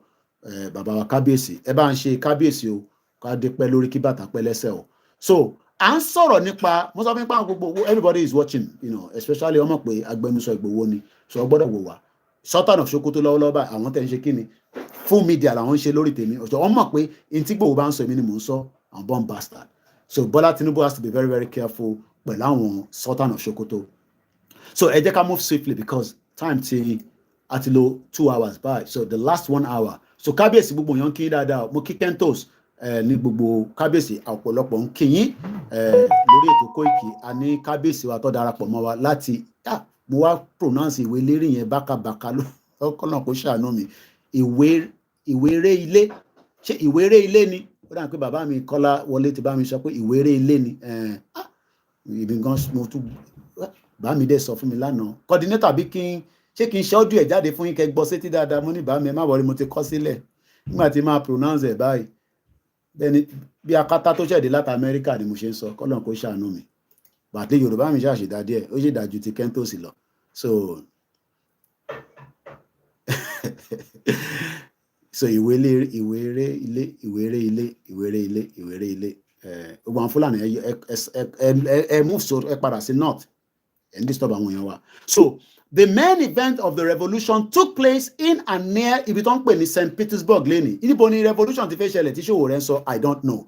But àwa tá à ń fẹ́ self-determination, àwọ̀ ò ní a fẹ́ jà o. À ń sọ pé violent o. Ìtàn sọ ni pé ẹ jẹ́ kájọ jókòó, kájọ yanjú ọ̀rọ̀ yìí ní tọmọlúàbí. Kò kúkú ṣèmi ni mo fẹ́ ṣe government, gbogbo àná lájọ máa ṣe. Èmi náà fẹ́ lówó nílẹ̀ Yorùbá. Torí Nàìjíríà àrówó ṣe ní Nàìjíríà. 10 years nísìn lánàá fẹ́ gbé ṣu wá sí London, àríṣu gbé wá. Olúwa tẹ̀ ti wà òkè díẹ̀. Tẹ̀jẹ̀ 5% àbí 1% ní bá ń jẹ lórí ẹ̀. So mo kí gbogbo à. So Kábíyèsí àwọn èèyàn kí lórí ètò.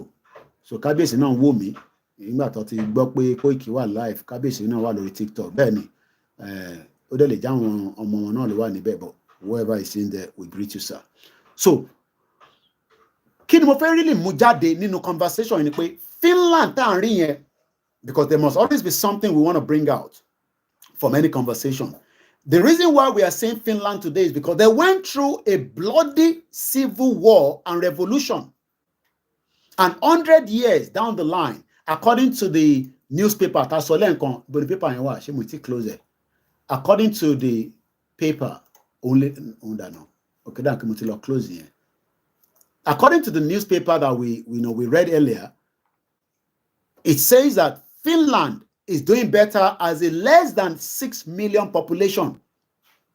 If we are smaller, we can have a strong database and we can take care of ourselves. We can look after our fathers, our mothers. Oh, ní láti tọrọ owó lọ́wọ́ diaspora. So let's move swiftly again.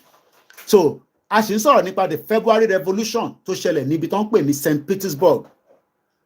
Ìdí tá a dẹ̀ ń sọ̀rọ̀ lórí ni pé ọ̀nà tí Finland fi jáde tó fi di pé they are now on their own. Èèyàn kan béèrè lórí Google pé why did Finland? Okay, what was Finland before independence?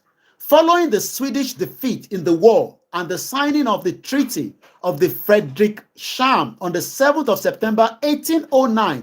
1809, ilẹ̀ Yorùbá mà dá dúró mà ní. Kingdom ni wá. We have the Ọ̀yọ́ Empire. We were enjoying life. Wọ́n ń ṣèjọba, olúkálùkù ń ṣe tiẹ̀, níwọ̀n bàtọ́ lè ṣe, and all that was destroyed. Mo ní interference, mo sọ ní last week. Ọkọ̀yà Fọláyan ní òun náà kí n kábíyèsí. Ní ìjọ Thursday last week, mo ní a lot of interference òun ló fa pé kingdom wa wọ́n destroy Ọ̀yọ́ Empire. Kò jẹ́ kí ìyà máa jẹ wá lénìí gẹ́gẹ́ bí ọmọ aládé.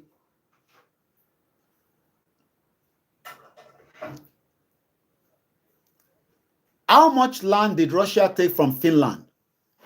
At the Treaty of Moscow, March 12, 1940. Sherry, it's all about the land. Ilẹ̀ náà ni. Tó bá ti gbalẹ̀ kúrò lọ́wọ́ wa, gbogbo tá à ń sọ yìí, we will become slaves. Ẹ má yẹ kó gbalẹ̀ lọ́wọ́ wa now. Nínú Google question and answer, àwọn eléyìí ń béèrè pé ilẹ̀ mélòó ni Russia gbà lára Finland? Wọ́n wá ní at the Treaty of the Moscow ní March 12, 1940. Finland had to secede Finnish, Karelia, and Sala. Tó bá sọ pé secede, ẹ jẹ́ ká lọ wá òyìnbó yẹn ní kíákíá. Tá bá sọ pé secede, C-E-D-E, C-E-D-E, seed, give up, power of authority. Ṣé fẹ́ ká give up ilẹ̀ wa? No, ṣé ìtorí pé Bọ́lá Tinubu wà níbẹ̀ ká give up ilẹ̀ wa fáwọn North, ká give up ilẹ̀ wa fáwọn ọmọ Igbo. Ẹ náà ọmọ Igbo ralẹ̀. Ta ló ń talẹ̀ fún wọn? Báwo la ń talẹ̀ fún wọn? Ìlú yìí nísìn ò lè ralẹ̀. Ilé ló máa rà, ó máa san owó yẹn títí ni tó bá wá san tán ìwọ kọ́ ló nílẹ̀. Ọba ló nílẹ̀ nílùú yìí. Tí bá parọ́ ẹ̀yin tẹ́ wà lórí comment section, ẹ jọ̀ọ́ ẹ advise me. Ṣé ilé tẹ́ rà ní UK, ṣé wọ́n ló nílẹ̀? Mò ń bí ẹ̀yin tẹ́ wà ní UK, ẹ̀yin tẹ́ ṣe ra lé, kọ́lọ̀ ń jẹ́ káwa náà lè rà, èmi náà fi ra lé. Akọ́la nílẹ̀ yẹn. Bọ̀ lọ́dọ̀ tiwa akọ́ntàlẹ̀ gbùgbù akọ́ntàlẹ̀ àwọn ẹwà rò pé àwọn Haúsá àti Igbo nìkan lẹ́ ń talẹ̀ fún ẹ̀ ń talẹ̀ fún Pakistan ẹ̀ ń talẹ̀ fún India ṣe lè máa ra lẹ̀ nílẹ̀ Yorùbá kò make sense tó bá fẹ́ lísẹ̀ fún wọn kọ́ lísẹ̀ fún wọn fún 100 years. Living Word Chapel wọ́n ní Koiki please help me kí kábíyèsí ti ìwéré ilé. Thanks wọ́n ní àwọn ní Olúfẹ́mi Adéníyì wọ́n ní kí kábíyèsí tó bá ṣe wà pẹ̀lú wa sá. Ẹ má ẹ̀kọ́ gbalẹ̀ mọ́ wa lọ́wọ́ náà. Tó bá ti gbalẹ̀, that's the end. I mean, how did we get to a stage where àwọn foreigners wá ń ralẹ̀ lọ́wọ́ wa? Kò tẹ́ ká máa tẹ̀lé rẹ̀. Àwọn bá wa ní kẹ́ má gbé ilẹ̀ fáwọn èèyàn. But ẹ má tún gbọ́wọ́ lórí ẹ̀ pé títà. Ẹ jẹ́ kó máa sign. And now tí ayé ti dá nísìn, ẹ make sure pé tẹ́ ń sign. Ẹ má jẹ́ kí Chinese wá kọ èdè tiwọn ká wá ní kẹ́ tọwọ́ bọ̀. Wọ́n gbọ́dọ̀ translate ẹ̀sẹ̀dẹ̀ Yorùbá tí èèyàn máa kà sí yín létí tó dẹ̀ jẹ́ pé yẹn lè máa document ẹ máa fi royal stamp lé lórí. We don't want our kings to be selling our land. We want to retain those land. So that táwa bá tẹ̀ ti dàgbà tá dògbò tá lọ tán, wọ́n ní Dubai can never sell their land. Never. Comrade Ṣẹ́gun Ọ̀nà sọ pé yes we are freeholder. Àwọn tó nílé nìyẹn kọ́ ló ń jẹ́ gbogbo ẹ̀ tẹ́ nílé ọlọ́mọ ẹ̀kọ́ gbà lọ́wọ́ yín torí pé inflation ìlú àyàwó yàn ń já. Ẹni tó jẹ́ pé inflation tó fi ra lé yẹn 2 point something ni ó ti di 6 point something ó ti di 6 nísìn àwọn ọ̀tẹ̀ ló 2 digit ní bíbá. So a lot of concern wà ní Europe fáwọn àwọn tó ti ra lé rent yẹn ti lọ sókè. Ẹ mọ̀ pé tá bá tẹ̀ ti gbalẹ̀ tá ti gba territory wa wọ́n lè fi lé yẹn kọ́ fi rent ní bíbá kọ́ máa gbé ní ilẹ̀ tiwọn nílẹ̀ Yorùbá. Ṣé ẹ fẹ́ ká gba Yorùbá land ni? À ń sọ̀rọ̀ ilẹ̀ seed give up. So àwọn Finland according to information yìí wọ́n láti filẹ̀ díẹ̀ sílẹ̀ fún Russia kó lè fi dá dúró. Ọlọ́run mà ní jẹ́ ká lọ ṣe negotiation tá máa filẹ̀ wá sílẹ̀. Irú gbogbo àwọn èèyàn wà worried nípa Kwara. gbogbo gbà làwọn èèyàn sọ fún mi pé Koiki ẹ̀ kí n dárúkọ Kwara dáadáa nínú program yín ẹ má kọ́ gba Kwara mọ́ wa lọ́wọ́ ilẹ̀ Yorùbá ni agree pé àwọn Muslim pọ̀ níbẹ̀ kò yàn matter but we have to live side by side. Ìlú yìí a jọ ń gbé pẹ̀lú different people ni pọ̀ bí mi dá kí n sọ pé ẹni tó jẹ́ LGBT àbí tó jẹ́ gay kí wọ́n ní kò lè gbé lẹ́gbẹ̀ẹ́ mi èmi mo nílùú yìí ni. Àwọn tó ń gbé pẹ̀lú wa tó jẹ́ foreigner wọ́n máa respect wa ẹ má kọ́ gbalẹ̀ mọ́ wa lọ́wọ́ náà. Àwọn ọ̀dẹ̀ ní ṣe Yorùbá nation tá a máa negotiate pé kí ilẹ̀ kan lọ ká lè fi gba Yorùbá nation we won't do that. A máa pariwo ẹ̀ síta ni. So wọ́n ní 1940 ṣe rí àwọn tó ní wọ̀ gbọ́ Yorùbá nation ọ̀rọ̀ ilẹ̀ là ń sọ yìí wọ́n máa gbalẹ̀ mọ́ yín lọ́wọ́. The land will no longer be yours. You will lose it. And when you lose the land, you've lost everything. When you don't have access to the land anymore, ẹ fẹ́ kó dé stage tó máa sọ fún wa pé ká tó kọjá lórí ilẹ̀ yẹn ká sanwó ṣàkọlẹ̀ báwọn ọmọ onílẹ̀ ṣe máa ń ṣe lọ́dọ̀ tí ń lọ́hùn. And ẹ sanwó ṣàkọlẹ̀. We are talking about a very, very serious situation here. This is not a joking business. Tàbá ń rẹ́rìn tá à ń dápara. We're talking about a territory. If we lose the territory and we no longer have access to it, we at a moment ago not it in the first place. Though we will have to review the book. Ìyẹn la ṣe sọ pé tá bá ní shadow government, àwọn á lè máa document gbogbo àwọn ibi tí wọ́n bá ti ń gbọ́ pé wọ́n ti talẹ̀ kan, so that a lè mọ̀ pé anytime tá bá ti gba sovereignty yẹn padà, we must review the document. Oh yes, we will review it. So ẹ̀yin foreigner tẹ́ ń ralẹ̀, be prepared. We will review those scores. I mean, we will not say that, you don't have access to it, but we will review it. You should be a freeholder. We don't want to sell our land to anybody. The indigenous people must secure the land. We must protect the land. But as we speak right now, we are not doing that. And that is a crime against humanity.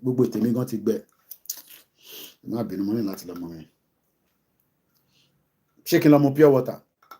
Èló ló ń ta pure water nísìn. Èló ló ń ta pure water. Èló ló ń ta pure water nísìn. Alájà Ọ̀yá àsán náà ń kí kábíyèsí. Kábíyèsí gbogbo ẹ̀ ló máa ń kí kẹ̀. Tẹ̀lé kí n mọ mi látẹ̀kùn. Olú ẹ̀kọ́ ń sọ̀rọ̀ lọ bí radio station. Ẹ̀pà mi gan. Ẹ̀pà yìí má ti tán kẹ̀. Ẹ̀rọ kí mo sọ fún pé mo lẹ́pà. Ẹ̀pà yìí dẹ̀ ti tán báyìí. Ẹ jẹ́ nǹkan fìkan sẹ́nu kẹ́nu mi kọ́ wọ́ṣíwọ́ṣí díẹ̀ ni 1 hour náà ló kù ṣé mo sì lè ṣe 1 hour báyìí ṣá Ọlọ́run kò ṣàánú. Èmi náà mo ń jàpá bí Jídé òtítọ́ jù lórí TVC tó bá gbé pàṣẹ orí tébù tó máa ń jẹ́ tán ni. Ẹ jẹ́ nǹkan kọ́mẹ́ǹtì díẹ̀.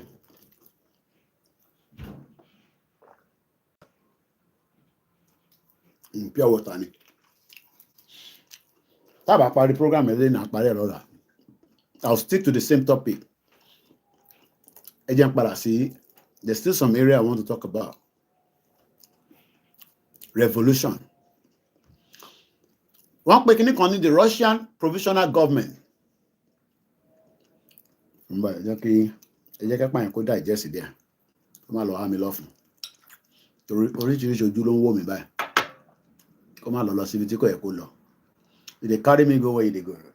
Problem one Nigeria. There's no problem.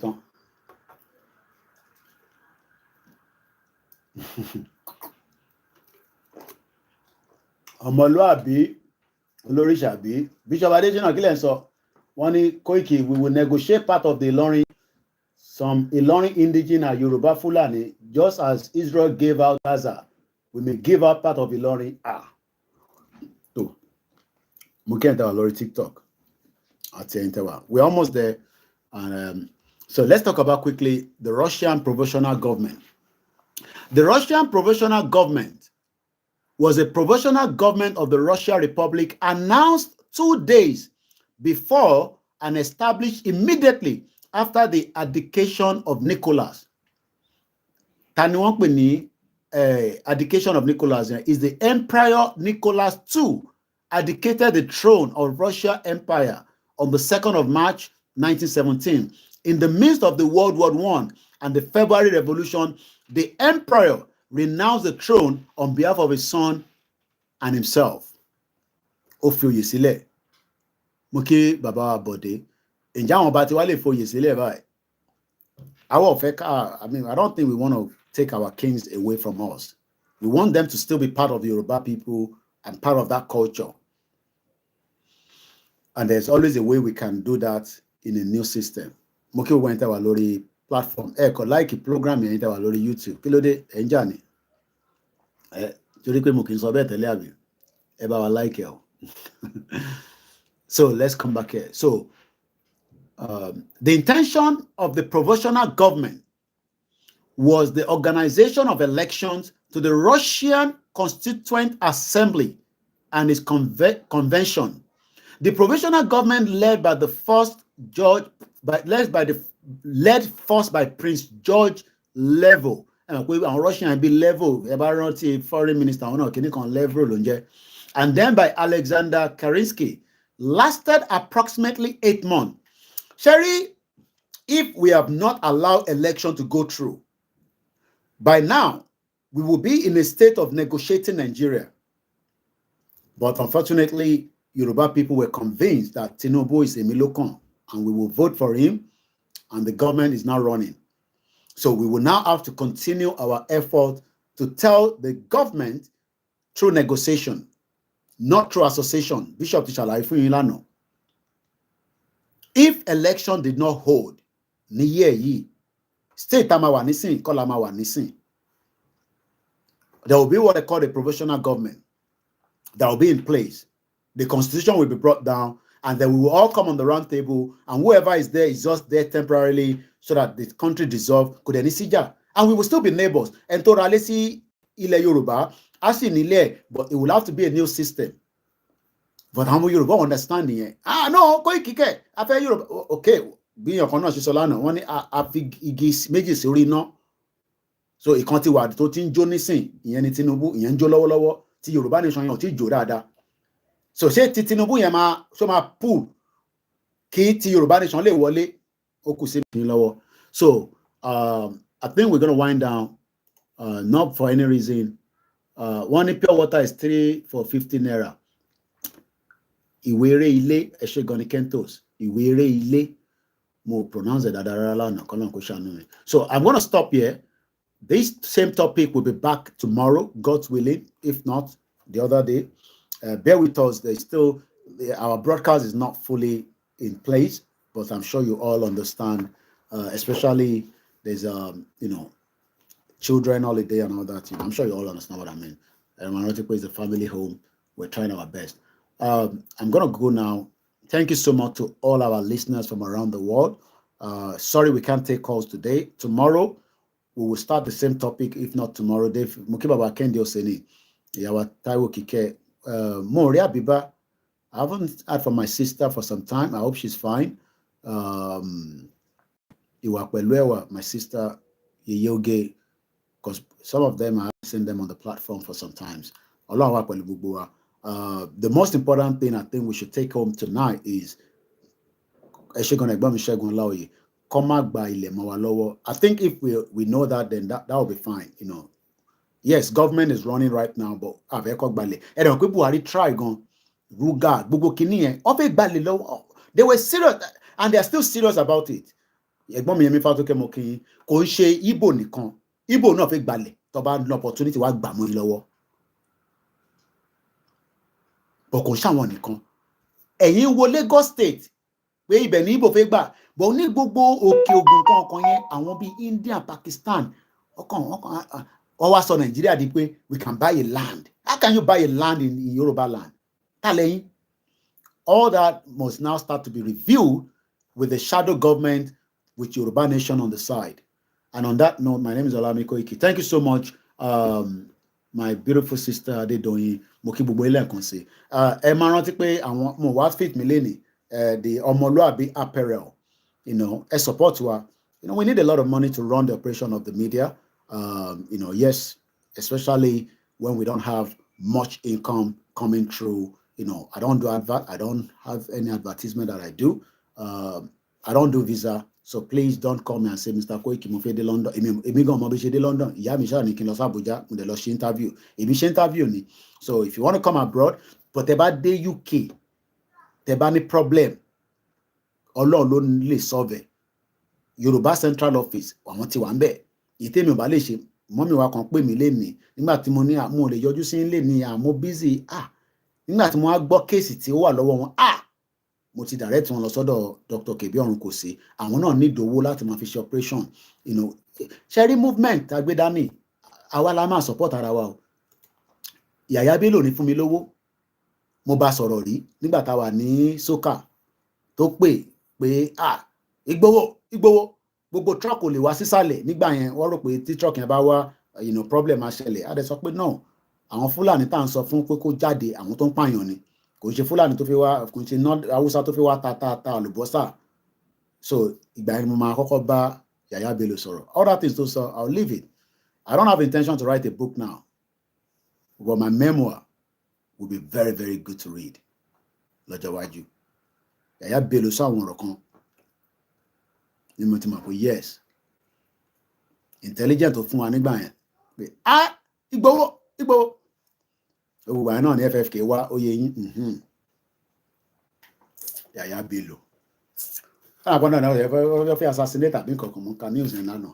News in Nigeria mà sí wèrè country lèmi máa ń pe Nigeria lórí Twitter. Àwọn kan máa ní why are you calling it wèrè country? Problem ìwọ gan ní wèrè tó bá sọ pé ti bá kílè mọ wèrè country ní Nigeria. Èyí tẹ̀lé ń ṣe ritual tẹ́ ń górí olórí fi ṣe oògùn owó, ẹ máa tanra yín. Bọ́ ṣe ń lówó kọ́ nìyẹn. Tí system bá ń ṣiṣẹ́, a máa lówó lọ́wọ́. But Nigeria ò ṣiṣẹ́. Mo kí Pastor Joseph, mo kí gbogbo ẹ̀yin èèyàn wa. Bàbá mi ẹ̀gbọ́n mi Michael, mo kí yín lórí Instagram. Ẹni tí ń bá dárúkọ, ẹ má fi ṣèbínú rárá. Èmi lọmọ yín, àbúrò yín. I love feedbacks. Ẹ fi comment yín síbẹ̀. I go through everything sometimes and I do the feedback to also present the program again. And on that note, ibi tá máa rí mọ́ nìyẹn o. Yorùbá nation, no going back. Yorùbá nation for life. I am your last man standing. Have a very good evening and bye for now. Orayola Masun. Bye for now. So mo pa ilé ahead so that I can play anthem láti fi close it. So mo pa ta fi ń ṣe Instagram Ọláyọmí Kóìkì, so ká close it pẹ̀lú Yorùbá anthem wa. Mo kí gbogbo àwọn balẹ̀ Yorùbá pátá láì yọ ẹnìkankan sílẹ̀. Ọlọ́run bá Elédùmarè, ẹ jọ̀ọ́ ẹ má talẹ̀. Ẹ lè lísẹ̀ but ẹ má tà. I mean, báwo làwọn foreigner máa ra lẹ̀ lọ́dọ̀ àwa gan ti ra lẹ̀ níbí báyìí.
Thank you so much, everyone.